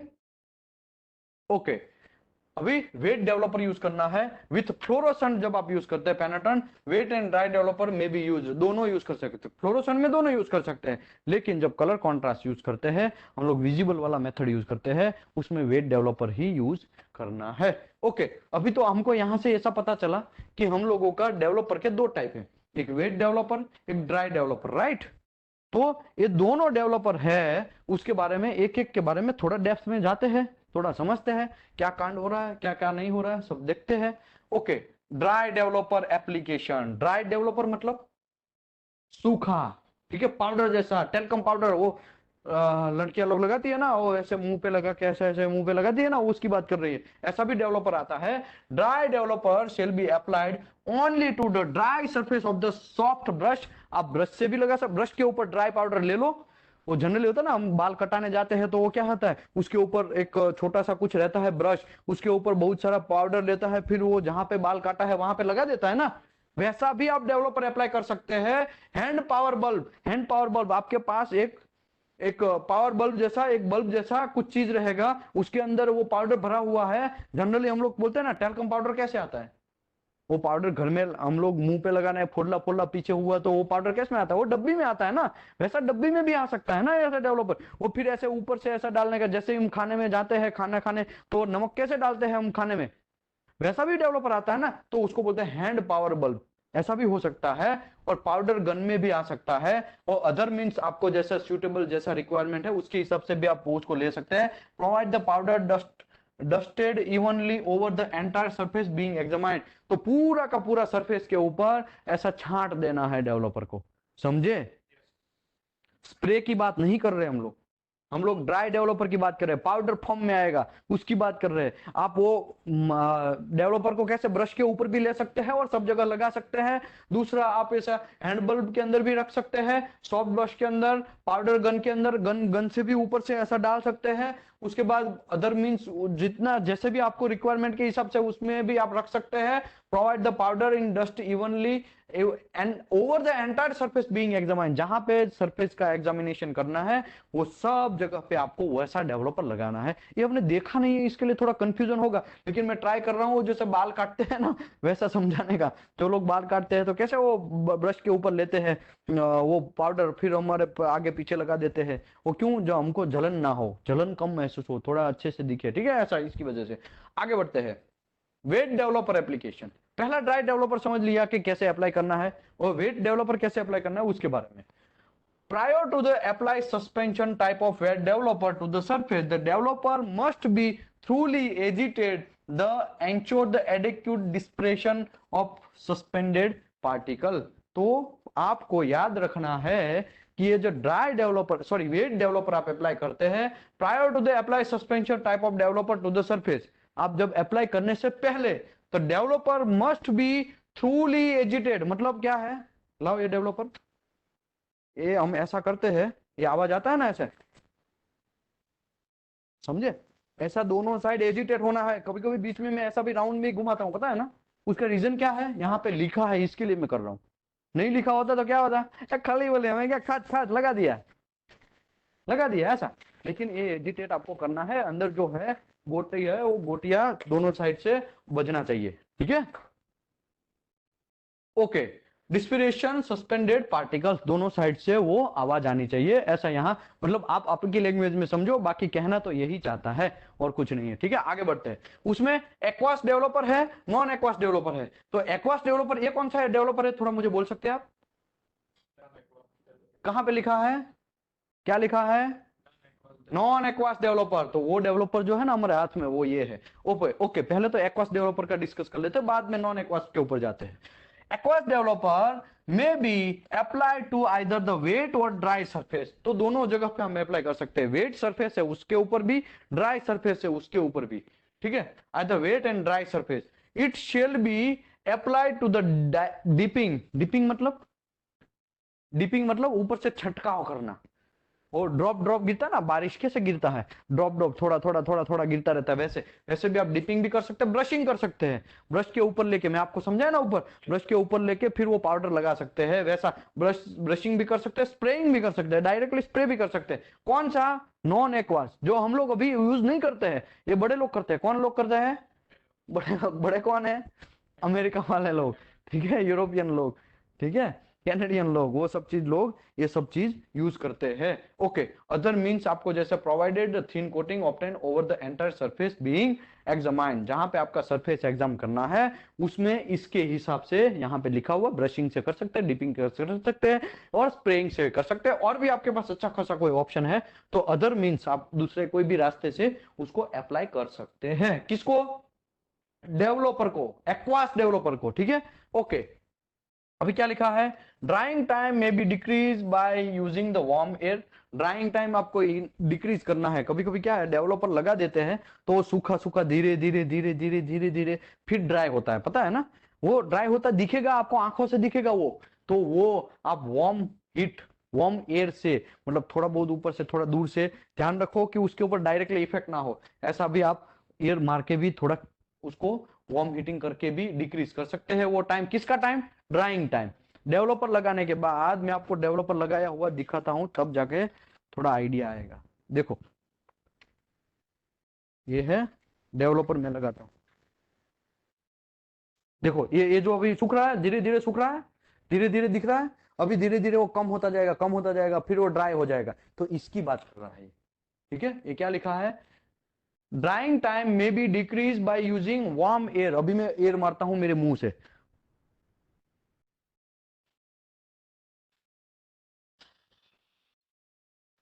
देखो सूख रहा है, सूख गया ना अभी, तो इसकी बात कर रहा है। तो ऐसा भी आप कर सकते हैं, मुंह से नहीं मारना है, ठीक है, ये तो मैं आपको दिखाने के लिए ऐसा दिखाया है। Okay, provided the surface temperature of the part is not raised by the 52 degree से ज्यादा टेम्परेचर नहीं रहना चाहिए। वो जब आप एयर मारते हैं ना, तो उसका टेम्परेचर भी नहीं होना चाहिए। Blotting is not permitted, blotting आपको यहाँ पे परमिटेड नहीं है, ये भी याद रखो। ओके, अभी नॉन एक्वास डेवलपर, भाई एक्वास डेवलपर समझ में आया कैसे अप्लाई करना है? मैं आपको ये बोलूं, वेट डेवलपर समझ में आया आपको कैसे अप्लाई करना है? प्रेस। ड्राई डेवलपर समझ में आया? ड्राई डेवलपर वो ब्रश के ऊपर या पाउडर के ऊपर ऊपर एजिटेट ऐसा कर करके, मतलब कोई डिब्बे में लेके भी आप ऊपर से डाल सकते हैं या ऊपर से फेंक सकते हैं या डिपिंग कर सकते हैं, सब चीज ठीक है। अभी non aqueous developer, non aqueous developer shall be applied by the spraying except where the safety of restricted access preclude it. मतलब क्या हुआ? तो नॉन एक्वास डेवलपर है, यहाँ पे तो खाली स्प्रेइंग ही लिखा है, इसका मतलब खाली स्प्रे से ही हम कर सकते हैं, ठीक है, और तो कोई यहाँ पे ऑप्शन नहीं लिखा है, आएगा तो देखेंगे। Under the such condition developer may B applied bye brushing. कुछ कंडीशन के ऊपर कुछ कुछ जगह पे आपको नाक में घुसने का चांस है ना डेवलपर, तो वो भी चांस है, उस टाइम पे आप ब्रश में भी अप्लाई कर सकते हैं, ब्रश के ऊपर लेके भी। लेकिन ये जनरली मेथड ज्यादा कारगर नहीं है, तो लोग आजकल ब्रश के ऊपर लेके यूज नहीं करते हैं। कोड भले ही बोलता है, लेकिन हम लोग ऐसा करते नहीं है जनरली, ठीक है, हम लोग डायरेक्ट स्प्रे ही लगाते हैं, याद रखो। फॉर द वाटर वॉशेबल और post emulsification पेनेट्रेंट the developer shall apply the dry surface. तब डेवलपर आपको ड्राई सरफेस के ऊपर ही अप्लाई करना है, कब? जब वाटर वॉशेबल करते हैं या पोस्ट इमल्सिफिकेशन टेक्निक्स यूज करते हैं, पेनेट्रेंट यूज करते हैं, तब। फॉर सॉल्वेंट रिमूवेबल पेनेट्रेंट, जब सॉल्वेंट रिमूवेबल आप यूज करेंगे, तो developer may be applied as soon as practical after excess penetrant removal। जब पेनेट्रेंट रिमूवल हो जाता है उसके बाद आपको डेवलपर अप्लाई करना है। और drawing shall be normally evaporation, वो तो नॉर्मली जनरली ऐसे ही, अगर कुछ हमने नहीं बाहर से पोस्ट एयर किया तो ऑटोमेटिकली धीरे धीरे वो इवोपरेट हो जाएगा और धीरे धीरे वो ड्राई बन जाएगा, ठीक है, ड्राई पड़ जाएगा। तो ये भी एक है। ओके, डेवलपिंग टाइम, सबसे इंपॉर्टेंट बात है developing time. Developing time for the final interpretation begin immediately. क्या लिखा है? फिर से तुम आप पढ़ो। Developing time for final interpretation immediately after the application of dry developer or as soon as wet developer coating is dry। मतलब क्या हुआ? जैसे ही आप डेवलपर इंप्लीमेंट किया है, तब तुरंत आपको क्या करना है? तुरंत देखना स्टार्ट कर देना है, इवेल्युएशन करना स्टार्ट कर देना है। आपका इंटरप्रिटेशन, इंटरप्रिटेशन मतलब देखना, मतलब आपको चेक करना है इसमें कोई डिसकंटिन्यूटी है कि नहीं है। तो कब करना है वो? तुरंत, डेवलपर जैसे ही लगा दिया तुरंत स्टार्ट कर देना है। अदरवाइज आपको थोड़ा बहुत, जैसे ही डेवलपर सूख जाएगा, ड्राई हो जाएगा, तुरंत आपको स्टार्ट कर देना है, ठीक है। कहने का मतलब यहाँ पे देखो एकदम क्लियर मस्त चकाचक वर्ड लिखा है। Developing time for final interpretation being immediately after the application of dry developer और as soon as wet developer coating dry. जब कोटिंग ड्राई हो जाता है तुरंत आपको कर देना है, या तो जैसे ही पैनल डेवलपर लगा दिया है तुरंत आपको इंटरप्रिटेशन स्टार्ट कर देना है। ओके, इंटरप्रिटेशन नहीं वर्ड आया था वहां पे, तो इंटरप्रिटेशन के बारे में भी यहाँ पे बहुत लंबा छोड़ा चांसेस लिखा हुआ है, तो वो भी हम लोग थोड़ा बहुत देख लेते हैं, ठीक है। ओके, इतना ही है भाई, इसके बाद पूरा खत्म हो जा रहा है शायद,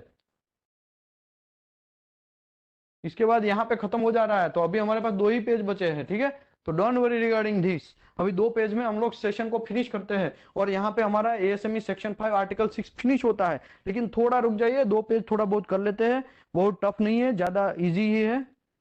ओके, वॉइस लॉस्ट किसी ने बोला यार, मेरे को पहले बोलना चाहिए यार। वॉइस लॉस हो रहा है क्या? मैं तो वाईफाई स्टार्ट कर देता हूँ। हेलो, अभी वॉइस मेरा बराबर आ रहा है? अभी मेरा वॉइस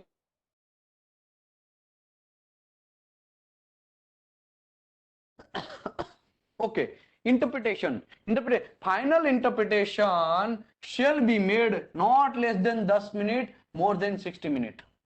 इंटरप्रिटेशन करना है तो कितने मिनिमम 10 मिनट में कर लेना है, 10 या 60 की मिनट के अंदर आप कर सकते हैं, फिर 60 मिनट से ज्यादा आपको नहीं लेना है, वरना वहां पे कोई हाथ लगा देगा, कहाँ से कुछ एयर आया तो थोड़ा बहुत निकल जाने का चांसेस है, तो बहुत सारे चांसेस वहां पे बनते हैं। इसके लिए आपको ये याद रखना है।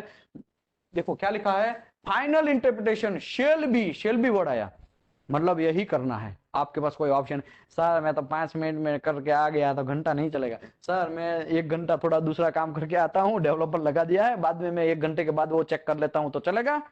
नहीं चलेगा। क्यों? शेल बी वर्ड आया, शेल बी वर्ड मतलब कंपलसरी आपको ऐसा ही करना है। Final interpretation shall be not less than 10 minute, 10 minute से ज्यादा, कम नहीं, और 60 मिनट से ज्यादा नहीं। समझे आप? तो इसी में आपका काम खत्म करना है, तमाम करना है। अगर नहीं किया तो नहीं चलेगा, वापस आपको पूरा का पूरा पैटर्न मेथड वापस फॉलो करना पड़ेगा। Okay, after the requirement of T 675.3 are satisfied, 675 already, 675.3 are satisfied, तो 675.3 सेटिस्फाइड। एक मिनट में वो टेबल देख लेता है ना।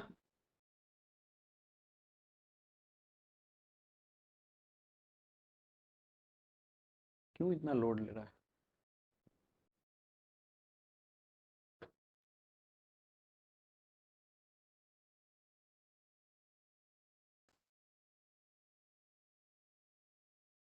वो टेबल कहाँ गया? 670,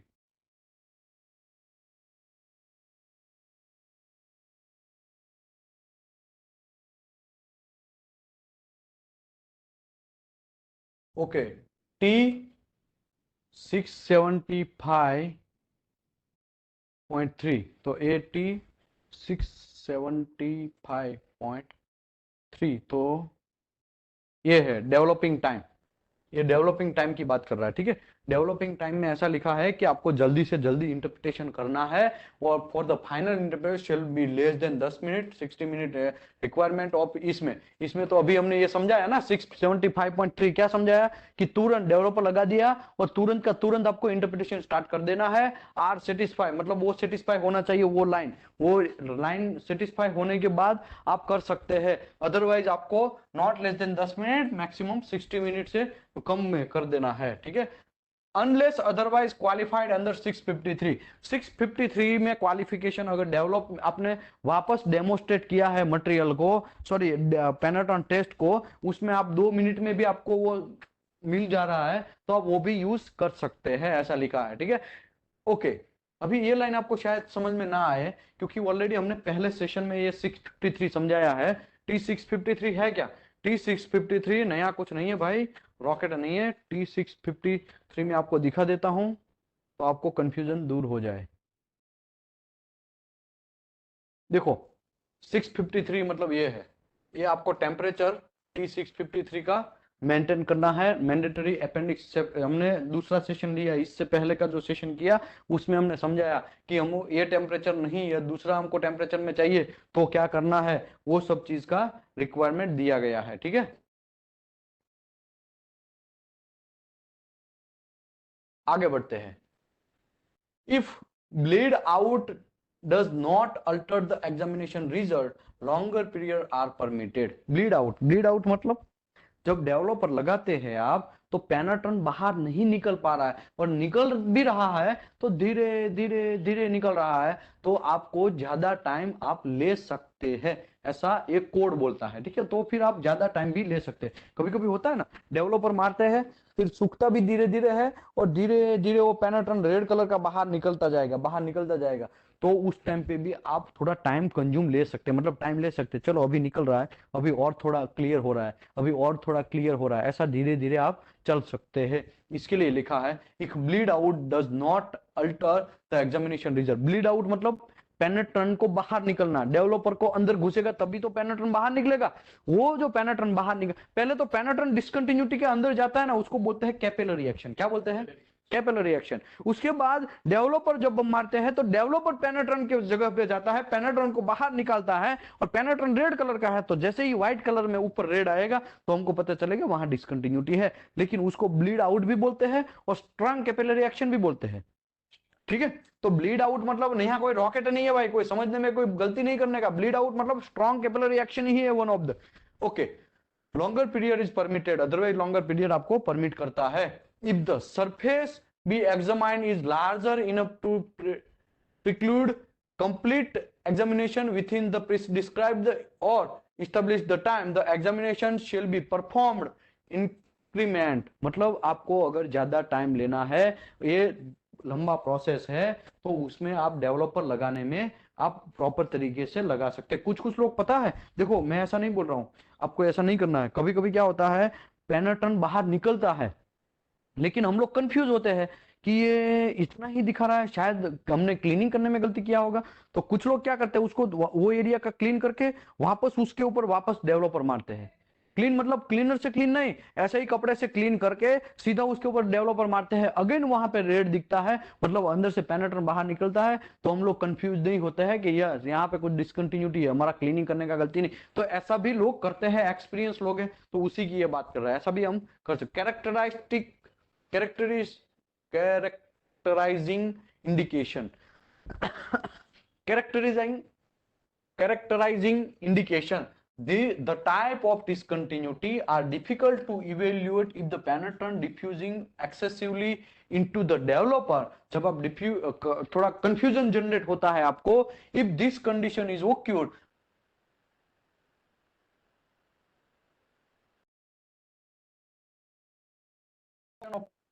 एक्सटेंट ऑफ द इंडिकेशन, मतलब आपको ज्यादा टाइम लेना है तो भी ले सकता है।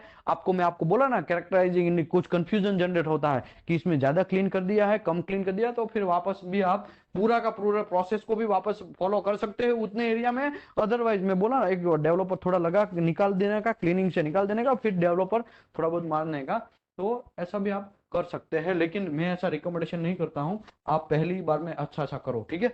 आगे बढ़ते हैं। Colour contrast pattern, with the color contrast pattern the developer form reasonably uniform white coating। तो डेवलपर क्या है, एकदम व्हाइट कोटिंग है, ठीक है। उसमें हमको क्या दिखेगा, रेड कलर दिखेगा। रेड कलर जो डिसकंटिन्यूटी के अंदर निकल गया, अंदर गया है, वो surface discontinuity are indicated by bleed out the penetrant which are normally deep red color। क्या लिखा है, रेड कलर आपको बाहर दिखेगा। दिस टेंस द डेवलपर की वजह से डेवलपर अंदर घुसेगा और पेनेट्रन बाहर निकलेगा। The indication with light pink colour में इंडिकेट द एक्सेसिव क्लीनिंग। अगर वो पेनेट्रन का थोड़ा लाइट पिंक हो जाता है, कलर रेड का लाइट पिंक हो जाता है, तो इसका मतलब ये समझना है आपको कि भाई आपने ज्यादा क्लीन कर दिया है। समझे बात आप, ज्यादा क्लीन कर दिया। व्हाइट को और रेड को देखो, जब जब पुराना जब हम लोग पढ़ते थे, छोटे थे, तब हम कलर मिक्सअप करते थे, याद है ना आपको, कलर मिक्सअप करते थे। जब व्हाइट आप ज्यादा डाल दोगे और रेड थोड़ा कम डालोगे, तो उसका कलर थोड़ा बदलेगा, वो खाली रेड ही नहीं रहेगा। समझे आप, ये इसी की बात कर रहा है। मतलब कम पेनेट्रन निकलेगा तो वो दोनों मिक्सअप होगा, तो पिंक कलर दिखेगा आपको। और कैसा पिंक, लाइट पिंक। कैसा पिंक, लाइट पिंक कलर दिखेगा। तो आपको ऐसा समझ में इंडिकेट द एक्सेसिव क्लीनिंग, आपने क्लीनिंग ज्यादा कर दिया है पेन डेवलपर लगाने से पहले, ठीक है, ऐसा कर दिया, ऐसा समझना है। इनएडेक्यूट क्लीनिंग में leave the excessive background making interpretation difficult. अगर इनएडिक्यूट क्लीनिंग मतलब प्रॉपर क्लीनिंग नहीं किया है, तो भी आपको बहुत प्रॉब्लम मिल सकता है। बैकग्राउंड जो है एक्सेसिव, जो बैकग्राउंड है, मेकिंग इंटरप्रिटेशन डिफिकल्ट, आपको डिफिकल्ट मिलेगा, क्योंकि सब जगह पे थोड़ा थोड़ा रेड दिखेगा। आप कंफ्यूज हो जाएंगे कि यार कहाँ पे ओके था, कहाँ पे नहीं ओके, कहाँ पे डिसकंटिन्यूटी, कहाँ पे डिसकंटिन्यूटी नहीं है। वो illumination nature supplemental white light, okay, ये आपको देखना कैसे है, ये जब आप इंटरप्रिटेशन करते हैं तब आपको देखना कैसे, तो व्हाइट लाइट में देखना है। और व्हाइट लाइट जो है उसका इंटेंसिटी कितना होना चाहिए, 1000 flux foot candle, so not 100 foot candle, otherwise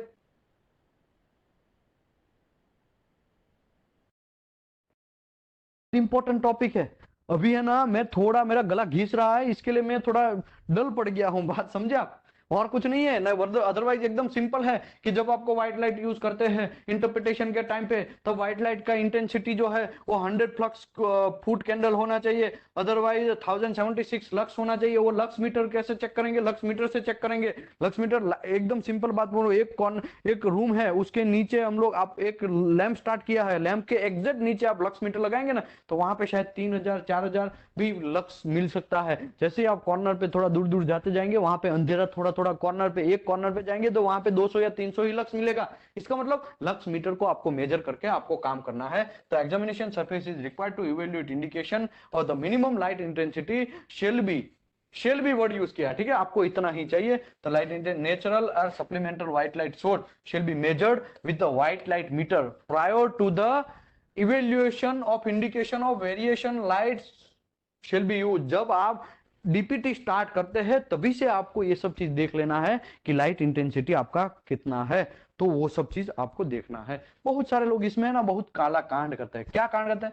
DPT करते हैं ना तो कोई भी लाइटिंग सिस्टम यूज नहीं करते हैं। अरे यार क्या था, सनराइज है ना, लेकिन आप तो करते हैं तो शॉप में है ना, शॉप में थोड़ा तो अंधेरा होगा ना, तो थोड़ा अंधेरा होगा तो वो अंधेरा किससे ज्यादा होना चाहिए? तो अंधेरा इतना भी नहीं होना चाहिए कि आपको कुछ दिखे ही ना, समझे? इसके लिए लाइट इंटेंसिटी कोड को देना पड़ा। अगर कोड ने नहीं दिया होता तो लोग आजकल क्या करते, रात में भी कर देते डीपीटी। सर हमको कुछ दिखा नहीं, मोबाइल टॉर्च से हमने देख लिया, ओके है डीपीटी, समझे आप? लेकिन मोबाइल टॉर्च भी अलाउ नहीं है। अलाउ तभी है अगर उसका इंटेंसिटी हमको इतना मिले, लेकिन इतना मिलेगा ही नहीं। मोबाइल टॉर्च का आपको 500 या 600, मैक्सिमम 600 तक जाए, शायद जा सकता है, ठीक है। पूरा का पूरा एरिया की मैं बात कर रहा हूँ। समझो आपको 300 मीटर, नॉट 300 मीटर, 300 का आपको डीपीटी करना है, तो मोबाइल आप रखेंगे तो आपको 300 का 300 एरिया में आपको पूरा अच्छा सा वो नहीं मिलेगा लाइट इंटेंसिटी। इसके लिए जनरली लोग लैंप यूज करते हैं, व्हाइट लैंप यूज करते हैं, ठीक है। ये भी आपको याद रखना है। Verification of the light source is required to be demonstrate only in one time document and maintain on the file. मतलब आप जब ये वेरिफिकेशन करते हैं तब आपको एक ही बात देखना है, हर बार बार नहीं देखते रहना है वो लाइट इंटेंसिटी। एक बार लाइट मीटर को निकालो, उसको सब जगह चेक कर लो, ओके है, डीपीटी स्टार्ट कर दो, फिर वो सब चीज नोट कर लेना है। रिपोर्ट के अंदर आपको लाइट इंटेंसिटी डालना रहेगा। अब जब रिपोर्ट में यहाँ पे दिखाया था, आपको नहीं दिखाया, लेकिन दूसरा आगे का बैच वाले को दिखाया था, तो मैं आपको भी दिखाएगा डीपीटी का रिपोर्ट। उसमें क्लियर लिखा है कि लाइट इंटेंसिटी कितना था और आपने डीपीटी किया, तो वहां पे एक डालना पड़ेगा ये सब चीज। तो ये सब चीज आपको नोट करना रहेगा, ठीक है। आगे बढ़ते हैं। Fluorescent penetrant, fluorescent penetrant with fluorescent penetrant the process is initially same, ऊपर जो दिखाया गया वो, तो with exception that the examination performed using ultraviolet light called UVA light. तो मैं आपको ये भी बात समझाया था कि, और समझा भी रहा हूं अभी, यूवीए लाइट है क्या पहले तो मेरे भाई यूवीए लाइट ऐसा है कि आपको नहीं दिखने वाला, अल्ट्रा वायलेट लाइट है वो आपको आंखों से नहीं दिखता। हमको विजिबल जो स्पेक्ट्रम है ना, इलेक्ट्रोमैग्नेटिक स्पेक्ट्रम, उसमें रेडियो है, रेडियो वेव्स, वो हमको दिखेगा नहीं दिखेगा। हमको एक्सरे दिखेगा नहीं दिखेगा। हमको इंफ्रारेड दिखेगा नहीं दिखेगा। अल्ट्रा वायलेट दिखेगा नहीं दिखेगा, समझे आप? हमको गामा नहीं दिखेगा। तो ये सब चीज है क्या? तो इलेक्ट्रोमैग्नेटिक का स्पेक्ट्रम है, वो स्पेक्ट्रम के अंदर हमको ये सब चीज देखना है। उसमें विजिबल जो है उसी का एरिया का हम देख सकते हैं, लेकिन विजिबल के एग्जैक्ट बगल में अल्ट्रावायलेट पड़ता है। तो अल्ट्रावायलेट जहां पे खत्म होता है और विजिबल जहां से स्टार्ट होता है, वो एरिया में वो अल्ट्रावायलेट हम तभी देख सकते हैं। उसका एक स्पेशल अरेंजमेंट करेंगे, सेटअप करेंगे, ऐसा लाइट बनाएंगे, तो ऐसा लाइटिंग सिस्टम टॉर्च आता है ऐसा, ठीक है, अंदर ही ऐसा सेटअप किया हुआ है, तो वो अल्ट्रावायलेट फिर आपको विजिबल करेगा वो देखने के लिए। तो वैसा आपको इंस्ट्रूमेंट यूज करना पड़ेगा, तो उसको बोलते हैं यूवीए लाइट। ओके, अल्ट्रावायलेट के 4 टाइप है, UVA light, UVB light, UVC light और वैक्यूम लाइट। उसमें वैक्यूम काम का नहीं है, यूवीसी लाइट काम का नहीं, यूवीबी लाइट काम का नहीं, यूवीए लाइट को भी हम लोगों को कन्वर्ट करके हम देख सकते हैं, ठीक है। तो ये सब चीज आपको लिखना पड़ेगा। ऑलरेडी में डीपीटी का जब सेशन आएगा फ्लोरोसेंट, तो उसमें एकदम डेप्थ में ये चैप्टर समझाएगा, ठीक है। ये इसका पूरा चैप्टर है, ये खाली एक चीज नहीं है। यहाँ पे खाली लाइन लिख दिया है, इसका मतलब क्या है? वो बहुत बड़ा चैप्टर है, ठीक है। आगे बढ़ते हैं। Examination shall be performed as follow. पहला, एग्जामिनेशन कैसे परफॉर्म करना है? It shall be perform the darkest area within the maximum ambient light 2 flux foot candle. मतलब देखो darkest area, it shall be performed darkened area with minimum maximum ambient white light. मतलब dark area में, एकदम close room में dark area, मतलब अभी यहाँ पे दिख रहा है ना, ये भी थोड़ा डार्क नहीं है। अभी देखो इनको मैं ऐसा करता हूं तो अभी थोड़ा डार्क हो गया, तो ऐसे डार्क। अभी यहाँ पे आपको चेक करेंगे ना, क्या चेक करेंगे, वो लाइट इंटेंसिटी चेक करेंगे ना, तो आपको बहुत कम मिलेगा। ठीक है, तो कहने का मेरा मतलब ये है कि आपको डार्क, लेकिन उसमें भी आपको थोड़ा रिलैक्सेशन दिया है। अगर एकदम डार्क रूम में आपने कर लिया तो आपका प्रॉब्लम क्या होगा, आपको आपका मुंडी ही नहीं दिखेगा। समझे बात, आपका मुंडी तो दिखना चाहिए ना, एक दूसरे का वो फ्लोरोसेंट मटेरियल कहाँ पड़ा है वही नहीं दिखेगा, कौन से मटेरियल में फॉलो करना वही नहीं दिखेगा। इसी की वजह से थोड़ा रिलैक्सेशन देता है 2 फुट कैंडल। 2 फुट कैंडल तक थोड़ा सा तिराड़ जैसा रख सकते हैं आप, मतलब लाइट आने के लिए। अदरवाइज 21.5 लक्स आप रख सकते हैं, इतना, उससे ज्यादा नहीं। ठीक है, इससे ज्यादा नहीं। Measured with calibrated white light metre and examination of the surface. पहले तो आपको डार्क रूम में करना है, एकदम डार्क रूम में। ये फ्लोरोसेंट मेथड, ठीक है, फ्लोरोसेंट मेथड की बात कर रहे हैं, कलर कॉन्ट्रास्ट पेनिट्रेंट की बात नहीं कर रहे हैं, फ्लोरोसेंट मेथड की बात कर रहे हैं। एकदम डार्क रूम में करना है, यूवीए लाइट में करना है। ओके, आपको थोड़ा बहुत रिलैक्सेशन देता है 2 फुट कैंडल, अदरवाइज 21.5 लक्स जो है आपको थोड़ा कोड रिलैक्सेशन देता है। ओके, दूसरा क्या है, examiner shall be darkened area at least 5 minutes prior to the performing the examination, enable their eye and adopting the dark viewing। मतलब क्या हुआ, मतलब जब आप डार्क रूम सीधा बना देंगे ना, तो आपको तो पहले तो कुछ घंटा दिखेगा नहीं।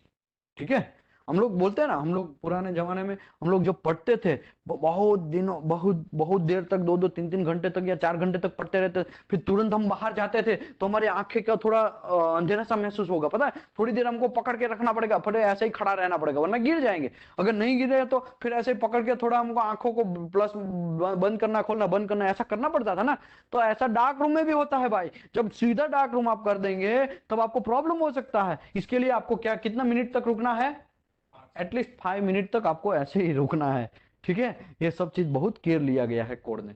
ओके, दूसरा ऑप्शन क्या है, ओके यहाँ पे क्या लिखा है कि भाई examination shall be darkened area minimum 5 minute prior to the performing examination, enabled their eyes adequate dark viewing. Dark viewing आप कर सकते हैं, इसके लिए आपको मिनिमम 5 मिनट रुकना है ऐसे ही। ओके, ग्लासेस और lens Warne bye examiners shall not be photo sensitive.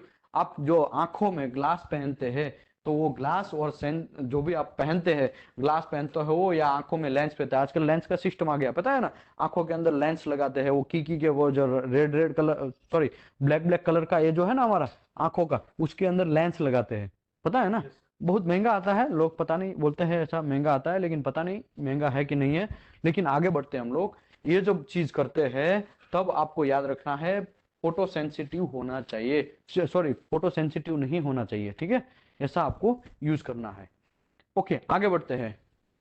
The examination area shall be illuminated with the UVA light that operate in the range between 30 nanometer to 400 nanometre.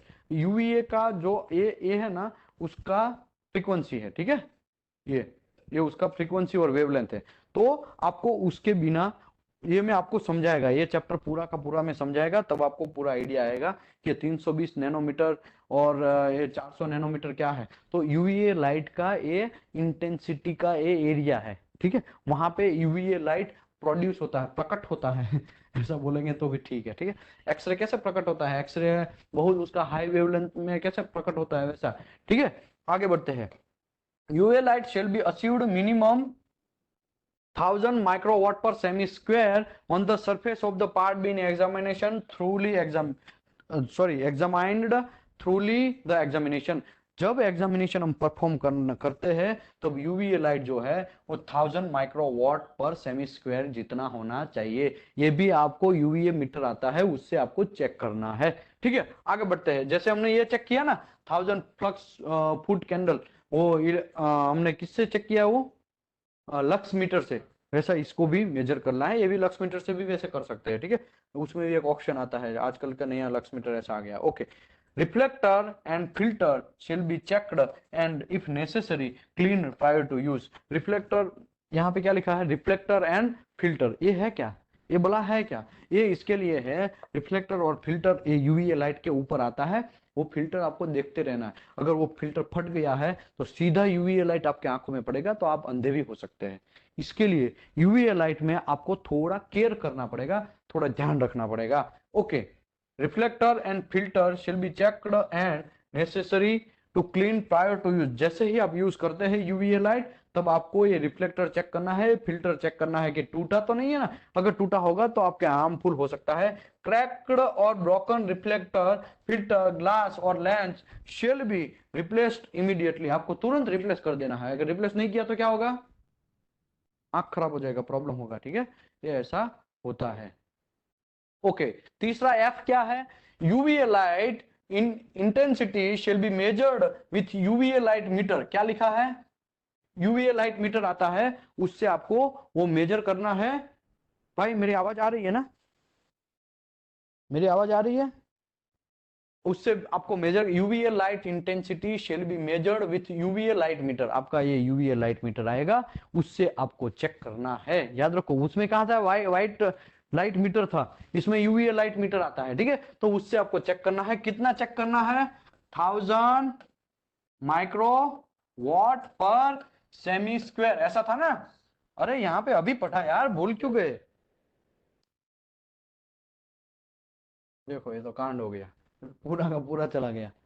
ठीक है, वापस मैं open करता हूँ। इसमें क्या है, यहाँ पे नया रॉकेट नहीं है, डोंट वरी। हाँ भाई, आप लोगों को समझ में आ रहा है ना कि ऊपर से जा रहा है, ये सब का रिकॉर्डिंग चकाचक किया गया है। जिसको भी मेंबरशिप चाहिए वो उससे बात कर लीजिए, मैं यहाँ पे नंबर भी डाल देता हूँ ताकि आप लोग फॉर प्रॉपरली मेंबरशिप भी ले सकते हैं। पूरा रिकॉर्डिंग हमारे पास ऐसा सिस्टम बनाया है हमने, इसका रिकॉर्डिंग पूरा का पूरा मिल जाएगा। और अभी तक लॉकडाउन में भी हमने बहुत सारे सेशन किए, और ये भी सेशन आपको पूरा का पूरा रिकॉर्डिंग मिल जाएगा, ताकि आपको किसी से पढ़ना जाने का, अभी घर पे भी बैठे हैं तो आप पढ़ सकते हैं। ठीक है,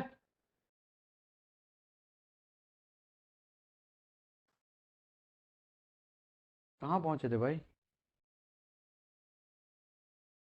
देखो यहाँ पे है ना, 1000 माइक्रोवाट पर सेमी स्क्वायर है ना, इसकी हम बात कर रहे हैं। इतना हमको लाइट, ये यूवी लाइट मीटर है, उसमें यूज करना है। Whenever the light power source is interrupted और change and complete the examination series of examination, तो भी आपको ध्यान रखना है। Okay, mercury vapour lamp produce UVA wavelength mainly a peak wavelength 365 nanometre for the including the fluorescent. तो fluorescent में mercury vapour lamp use होता है यूवी लाइट करने के लिए। यूवी लाइट में मर्क्यूरी लैंप जो है उसको भी हमको थोड़ा बहुत जलने देना पड़ता है पहले, फिर बाद में वो यूवी लाइट जनरेट करता है। तो ये भी याद रखना है, मर्क्यूरी लैंप अगर आप यूज करते हैं तब वो फिल्टर उसका फटा होना नहीं चाहिए, वरना प्रॉब्लम हो सकता है। ओके, लाइट इमिट्स मतलब LED UVA source using a single UVA lead or array UVA lids shall have emission characterized compared to this UVA source, and LED UVA source shall meet the requirement of, इसमें और इसमें requirement दिया गया है LED का, वो satisfy होना चाहिए। UVA light source shall be certified as a meeting the requirement of SE 3022 and ASTM 3022, इसमें ये मीट होना चाहिए। तो ये खाली बोलिए, आप टेंशन मत लो, इसका में चैप्टर आएगा एकदम पूरा का पूरा, एक एक एक एक चैप्टर में क्या कहाँ पे कौन सा इमिट्स होता है, ये क्यों होता है, ये हमारा ये मर्क्यूरी वेपर लैंप है वो कैसे काम करता है, वो कैसे अंदर उसका मैन्युफैक्चरिंग होता है, उसका अंदर से सर्किट कैसे सेट होता है, वो सब चीज में समझाएगा। ठीक है, डोंट वरी रिगार्डिंग दिस। अभी आते हैं पोस्ट, देखो भाई इतना ही है, यहाँ पे इतना से खत्म हो जा रहा है, इतना ही है, नया कुछ नहीं है, यहाँ से बात खत्म। ठीक है, उसके बाद हम नाइट में हमारा जो सेशन डेली का चल रहा है आरटी का, वहां पे हम जाएंगे। Post emulsification cleaning, when the post emulsification cleaning is required by the procedure, it should be conducted as soon as practical after evaluation of document using the process of the does not adversely affect the part। मतलब post cleaning आपको करना है। जैसे ही आपने interpretation कर लिया है तुरंत पोस्ट क्लीनिंग, पता है ना पोस्ट क्लीनिंग क्या है? लोग अलीबाबा करते हैं, क्या करते हैं? अलीबाबा में कोई करता ही नहीं है, आजकल सब लोग भाग जाते हैं पोस्ट क्लीनिंग करने के बिना किए किए। चलो हो गया डेवलपर, हाँ वहां पे डिसकंटिन्यूटी में मार्क कर दिया, आप खोद डालने का, खलास आप एक्टिवेट कर देने का, ठीक है आप कर दो, मैं जा रहा हूँ। अरे भाई क्लीन तो कर दो, उसको क्लीन तो करना पड़ेगा ना, वो डेवलपर लगा दिया है। देखो यहाँ पे ही मैं बात कर रहा हूँ, यहाँ पे अभी मैंने डेवलपर लगाया ना, इसको क्लीन क्यों नहीं किया? क्लीन करना चाहिए ना, इसको बोलते हैं पोस्ट क्लीनिंग। सबसे अगर पोस्ट क्लीनिंग नहीं किया तो हमारा मेटल जो है वो रस्टिंग होने का चांस है, मेटल है वो हमारा एडवर्स इफेक्ट, दूसरा भी कोई इफेक्ट होने का चांसेस है मेरे भाई। तो आपको ये सब चीज देखना पड़ेगा, post cleaning is the most important part. लेकिन सब जगह पे गल्फ में तो एकदम चकाचक होता है, नहीं हुआ तो तुरंत वो टेक्नीशियन रिजेक्ट, टेक्नीशियन को रिवोक कर दिया जाता है, और यहाँ पे कुछ नहीं चलता है, क्या बोलते चलता है वर्ड जो है ना, मैं आपको शायद परसों बोला था, हम 8 लोग थे, कितने अमेरिकन कंपनी में थे, 8 हम लोगों को एक प्रोजेक्ट दिया गया। वो प्रोजेक्ट का नाम था रिवर्क इन इंडिया।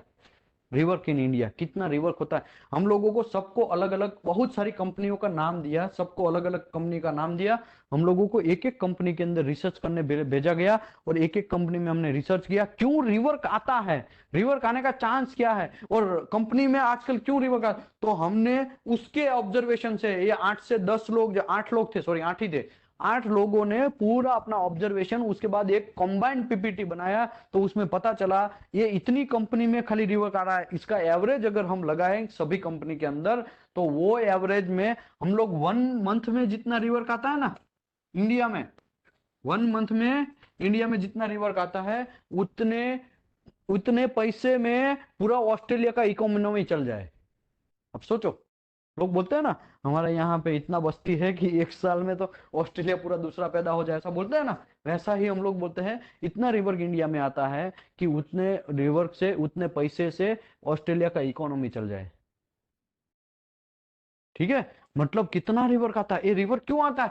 ये छोटी छोटी चीज ही फॉलो नहीं करते हैं तो रिवर्क आएगा ही आएगा। बॉस ही ऐसा है आपका ऊपर का, वो मामा काका मामा वाला छाछा वाला बॉस है, और जैक वाला सिस्टम है, और जुगाड़ू सिस्टम वाला वो बॉस पहले से ही बन गया है, 10 साल पहले जुगाड़ किया था, आज वो बॉस बन गया है। ऐसे लोग हैं, उसको नॉलेज ही नहीं है, जिसके बारे में प्रोडक्ट के बारे में, प्रोडक्ट कैसे फॉलो करना है, क्वालिटी के बारे में कुछ नॉलेज नहीं है, वैसे लोग ऊपर बैठ जाएंगे, फिर वो नीचे के वाले को क्या करवा पाएंगे, समझे। बहुत सारे लोगों को मैंने देखा है, ऐसे भी लोगों को देखा है कि उसके पास इंस्ट्रूमेंट नहीं है क्वालिटी के, क्वालिटी का काम तो करना है लेकिन क्वालिटी का इंस्ट्रूमेंट ही नहीं है कंपनी के पास, और कंपनी खरीदती ही नहीं है। और ऐसा भी होता है कंपनी ने खरीद के बहुत एकदम कॉर्नर पे लगा दिया है, कोई क्वालिटी वाले को पता ही नहीं है। ऐसा भी होता है ना। वो परसों एक जिगर करके एक लड़का था, वो आया था, वो हमारे यहाँ पे ट्रेनिंग लेने, ठीक है यूटी का, पता है ना। वो क्या बोल रहा था, सर हमको पता चला कि हमारे पास तो बहुत सारा इक्विपमेंट है लेकिन हमें पता ही नहीं है। पता क्यों नहीं है? उसका रीजन क्या है? क्योंकि कंपनी ने कभी दिखाया नहीं है, कंपनी के अंदर प्रोसीजर नहीं है। कंपनी जब जब कोई भी इंजीनियर कंपनी के अंदर आता है तो उसका इंट्रोडक्शन तो होता है ना। आजकल तो इंट्रोडक्शन भी नहीं होता है इंडिया में, तो मैं बहुत सारी कंपनी में देखा इंट्रोडक्शन नहीं होता है, बस खाली आ जाओ ये काम है स्टार्ट कर दो, हो गया। फिर जब मिलते जाते हैं, किसी का काम पड़ता है, मेंटेनेंस वाले का काम पड़ता है, प्रोडक्शन इंजीनियर का काम पड़ता है, फिर हम नंबर लेते जाते हैं, नंबर सेव करते हैं, वैसे इंट्रोडक्शन होता है। ऐसा चलता है? ऐसा क्या करेगा यार, ऐसा सब सब जगह पे इंडिया में। तो मेरा कहने का मतलब ये है कि जब आप पोस्ट क्लीनिंग नहीं करेंगे तब सबसे बड़ा प्रॉब्लम, पोस्ट क्लीनिंग नहीं करेंगे तो मटेरियल रस्ट होने का चांस है मेरे भाई। ओके, इवेल्युएशन, ऑल इंडिकेशन, उसमें 3 टॉपिक है ABC। All indication shall be evaluated in term of acceptance standard of the referencing code. ये क्या लिखा है? Acceptance standard. तो सेक्शन 5 जो है वो एक्सेप्टेंस क्राइटेरिया नहीं बोलता है, सेक्शन 5 वो तो प्रोसीजर दिखाता है, कैसे करना है वो आपको सिखाता है, बाकी एक्सेप्टेंस क्राइटेरिया वो कंस्ट्रक्शन कोड में होता है। एग्जांपल के तौर पे आप एक प्रेशर वेसल बना रहे हैं ASME सेक्शन 8 डिवीजन 1 के हिसाब से, तो आपका एक्सेप्टेंस क्राइटेरिया कैसे परफॉर्म करना है, एनडीटी कैसे परफॉर्म करना है, डीपीटी कैसे परफॉर्म करना है, कौन बोलेगा? ASME बोलेगा। ASME सेक्शन 5 आर्टिकल 6 वो बोलेगा कैसे प्रोसेस डीपीटी फॉलो करना है, लेकिन उसका एक्सेप्टेंस क्राइटेरिया कौन बोलेगा? ASME सेक्शन 8 डिवीजन 1 बोलेगा। वो बोलेगा कितना एक्सेप्ट करना है कितना रिजेक्ट करना है। समझो आप प्रोसेस पाइपिंग कर रहे हैं तो ASME B31.3 बोलेगा कि भाई आपको कितना एक्सेप्ट करना है कितना रिजेक्ट करना है। समझे बात भाई, ये नया रॉकेट नहीं है, एकदम सिंपल है। ये तो खाली प्रोसीड्यूर ही, कैसे प्रोसेस ही बताता है, कैसे आपको फॉलो करना है वो प्रोसेस ही बताता है खाली। ASME section 5 article 6। लेकिन वो कौन बताता है, एक्सेप्टेंस क्राइटेरिया कौन बताता है, कंस्ट्रक्शन कोड, रेफरेंसिंग जो कोड आप यूज कर रहे हो वो, ठीक है, यहां पे भी क्लियर लिखा है। ओके, दूसरा, discontinuity at the surface will be indicated by the bleed out penetrant. However, localized surface irregularity due to machining marks or other surface condition may be produce false indication. तो देखो कुछ कुछ जगह पे material का design ही ऐसा है, वहां पे आधा हॉल है और वो वॉल के अंदर से वो डीपीटी हम डाई पेनेट्रेंट लगा रहे डेवलपर उसमें से, तो पेनेट्रेंट उसमें से भी बाहर निकले। तो कुछ डिजाइन ही ऐसा है, वहां पे ऑलरेडी पहले से ही ऐसा चीज होता है, तो वो डिसकंटिन्यूटी नहीं है देखा जाए तो। समझे, मैं आपको परसों दिखाया था ना, जब हम यूटी करते थे तब यहाँ पे ऐसा वॉल है तो ऊपर से हम प्रॉब रखते हैं तो यहाँ से वो रिटर्न आ जाता है, तो फिर हमको ऐसा लगता है यहाँ पे कोई पोरोसिटी नहीं है भाई, वहां पे पहले से ही वॉल रखा गया है, वो डिजाइन ही ऐसा है। तो वो आपको जो डिसकंटिन्यूटी दिखाया वो फॉल्स इंडिकेशन है देखा जाए तो। मैं आपको ये बोलूं कि ऐसा एक कोई पार्ट है, ऐसा पार्ट उसका हम डीपीटी कर रहे हैं तो पेनेट्रेंट इसके अंदर घुस जाएगा, पेनेट्रेंट जो है वो इसके अंदर घुस जाएगा, तो फिर यहाँ से बाहर निकलेगा तो हमको ऐसा लगेगा कि इसमें डिसकंटिन्यूटी नहीं है, वो पेनेट्रेंट वो मटेरियल ही ऐसा है, उसका डिजाइन ही ऐसा है, तो उसको बोलते हैं फॉल्स इंडिकेशन। हमारा कभी कभी फिंगर मार्क्स भी आ जाता है तो वो भी एक फॉल्स इंडिकेशन है, ठीक है। तो discontinuity at the surface will be indicate bleed out of the penetrant. However, localized surface irregularities, कुछ localized surface irregularity की वजह से या तो ड्यू टू मशीनिंग मार्क्स, कुछ मशीनिंग डाई थोड़ा चेंज हो गया है तो उसी की वजह से, एंड और अदर सरफेस कंडीशन में भी प्रोड्यूस फॉल्स इंडिकेशन, कुछ दूसरा कुछ रीजन है उसमें फॉल्स इंडिकेशन आने का चांस है। आपका उंगली पड़ गया यहाँ पे, अभी देखो मैं दिखाता हूँ आपको, डेवलपर लगाया है ना, यहाँ पे ऐसा उंगली पड़ गया, पेनेट्रेंट वाला मेरा यहाँ पे उंगली पड़ गया, तो क्या होगा, तो वो डेवलपर है वो ऊपर रेड कलर को वो निकालेगा और उसको हमको ऐसा लगेगा इंडिकेशन है कि हमारा यहाँ पे फिंगर पड़ गया था, पेनेट्रेंट वाला फिंगर हमारा हो गया था और वो वहां पे पड़ गया था, ठीक है। वो भी कब कब, तो ऐसा जरूरी नहीं है ना, कभी भी पड़ सकता है, हमने पूरा क्लीन कर लिया उसके बाद में वो हमारा उंगली लग गया, हमको पता नहीं चला, लेकिन डेवलपर में वो पता चलेगा, फिर हम लोगों को वो फॉल्स इंडिकेशन समझना है, ठीक है। आगे बढ़ते हैं, बोर्ड एरिया फ्लोरोसेंट और pigmentation which proved mass indication discontinuity are acceptable, unacceptable, and such area should be cleaned and re-examined. कुछ कुछ जगह पे आपको वापस भी री एग्जामिनेशन करना पड़ता है। जनरली हम लोगों को ये फ्लोरोसेंट होता है ना, उसमें क्या होता है, हम लोग लाइट मारेंगे ना, वो यूवीए लाइट, तो तुरंत पता चलता है कि भाई प्रॉपर क्लीनिंग हुआ है कि नहीं हुआ। इसके बाद हम लोगों को और क्लीनिंग करते हैं, तो ये भी एक मेथड है अलग अलग, ठीक है। पुअर हमको फॉल्स इंडिकेशन ना मिले इसके लिए क्या क्या करना चाहिए वो भी ध्यान रखने का बहुत सारा तरीका है। Okay, recommendation indication, recording indication, ठीक है, उसमें पहला है non rejectable indication, rejectable indication. Non rejectable indication shall be recorded in specified by the referencing code section. क्या लिखा है, शेल बी रिकॉर्डेड, सर वो तो एक्सेप्ट है, अरे भाई एक्सेप्ट है तो भी आपको इंडिकेशन लिखना है। आपका रिपोर्ट जो है, रिपोर्ट के अंदर भले ये पोरोसिटी एक्सेप्ट है, लेकिन फिर भी आपको लिखना है कि सर यहाँ पे एक पोरोसिटी मिला लेकिन एज पर कोड वो एक्सेप्ट है, ये लीनियर इंडिकेशन मिला लेकिन एज पर कोड एक्सेप्ट है, लेकिन आपको रिपोर्ट के अंदर लिखना है तो उसको भी रिकॉर्ड करना है। क्या लिखा है, रिकॉर्डेड। देखो, non rejectable indication shall be recorded, भले ही वो एक्सेप्ट है, नॉन रिजेक्ट नहीं हुआ है, फिर भी आपको रिकॉर्ड करना है। लेकिन यहाँ पे बहुत सारा मगजमारी होता है, बहुत सारी कंपनियां इसको ही रिकॉर्ड नहीं करते, बहुत सारे टेक्नीशियन ये जानते ही नहीं है कि ऐसा भी होता है भाई कि नॉन रिजेक्टेबल इंडिकेशन है उसको भी रिकॉर्ड करना पड़ता है। यहाँ पे शेल भी वर्ड यूज किया, देखो शेल भी, लेकिन फिर भी अली बाबा होता है, क्या बोलेगा यार, ठीक है। आगे बढ़ते हैं, रिजेक्टेबल इंडिकेशन।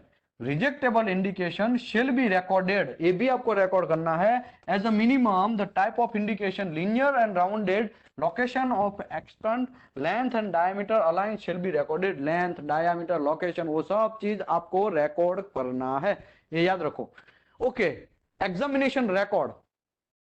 एग्जामिनेशन रिकॉर्ड में क्या है, for each examination following information is recorded. आपको नीचे जो दिखाया गया है वो शेल बी रिकॉर्डेड, क्या लिखा है, शेल बी मतलब आपको करना ही है, रिकॉर्ड करना ही है। क्या है रिक्वायरमेंट, आर्टिकल 1 का क्या रिक्वायरमेंट है, मतलब डेफिनेशन वगैरह सब चीज है, वो आपको लिखना है। लिक्विड पेनेट्रेंट टाइप, कौन सा टाइप से आपने किया, फ्लोरोसेंट मेथड यूज किया या डाइफ्लोरोसेंट या विजिबल या वाटर वॉशेबल या इमल्सिफायर, जो भी मेथड आप यूज किया वो लिखना है आपको। उसके बाद आपका रिपोर्ट के अंदर है, ये रिपोर्ट के अंदर रिकॉर्ड की बात कर रही है, डॉक्यूमेंट की बात चल रही है, ठीक है। उसके बाद types and number of letter designated of each penetrant and removable emulsifier and क्या लिखा है, एंड डेवलपर यूज। तो इसका ये नंबर आपको बैच नंबर लिखना है, यहाँ पे लिखा है ना, इसका क्या बैच नंबर है 211024, ये बैच नंबर है। तो उसका बैच नंबर लिखना है, उसका एक्सपायरी डेट लिखना है, ये सब चीज यहाँ लिखा है। देखो type number of letter designated each penetrant हो, डेवलपर हो या इमल्सिफायर हो, डेवलप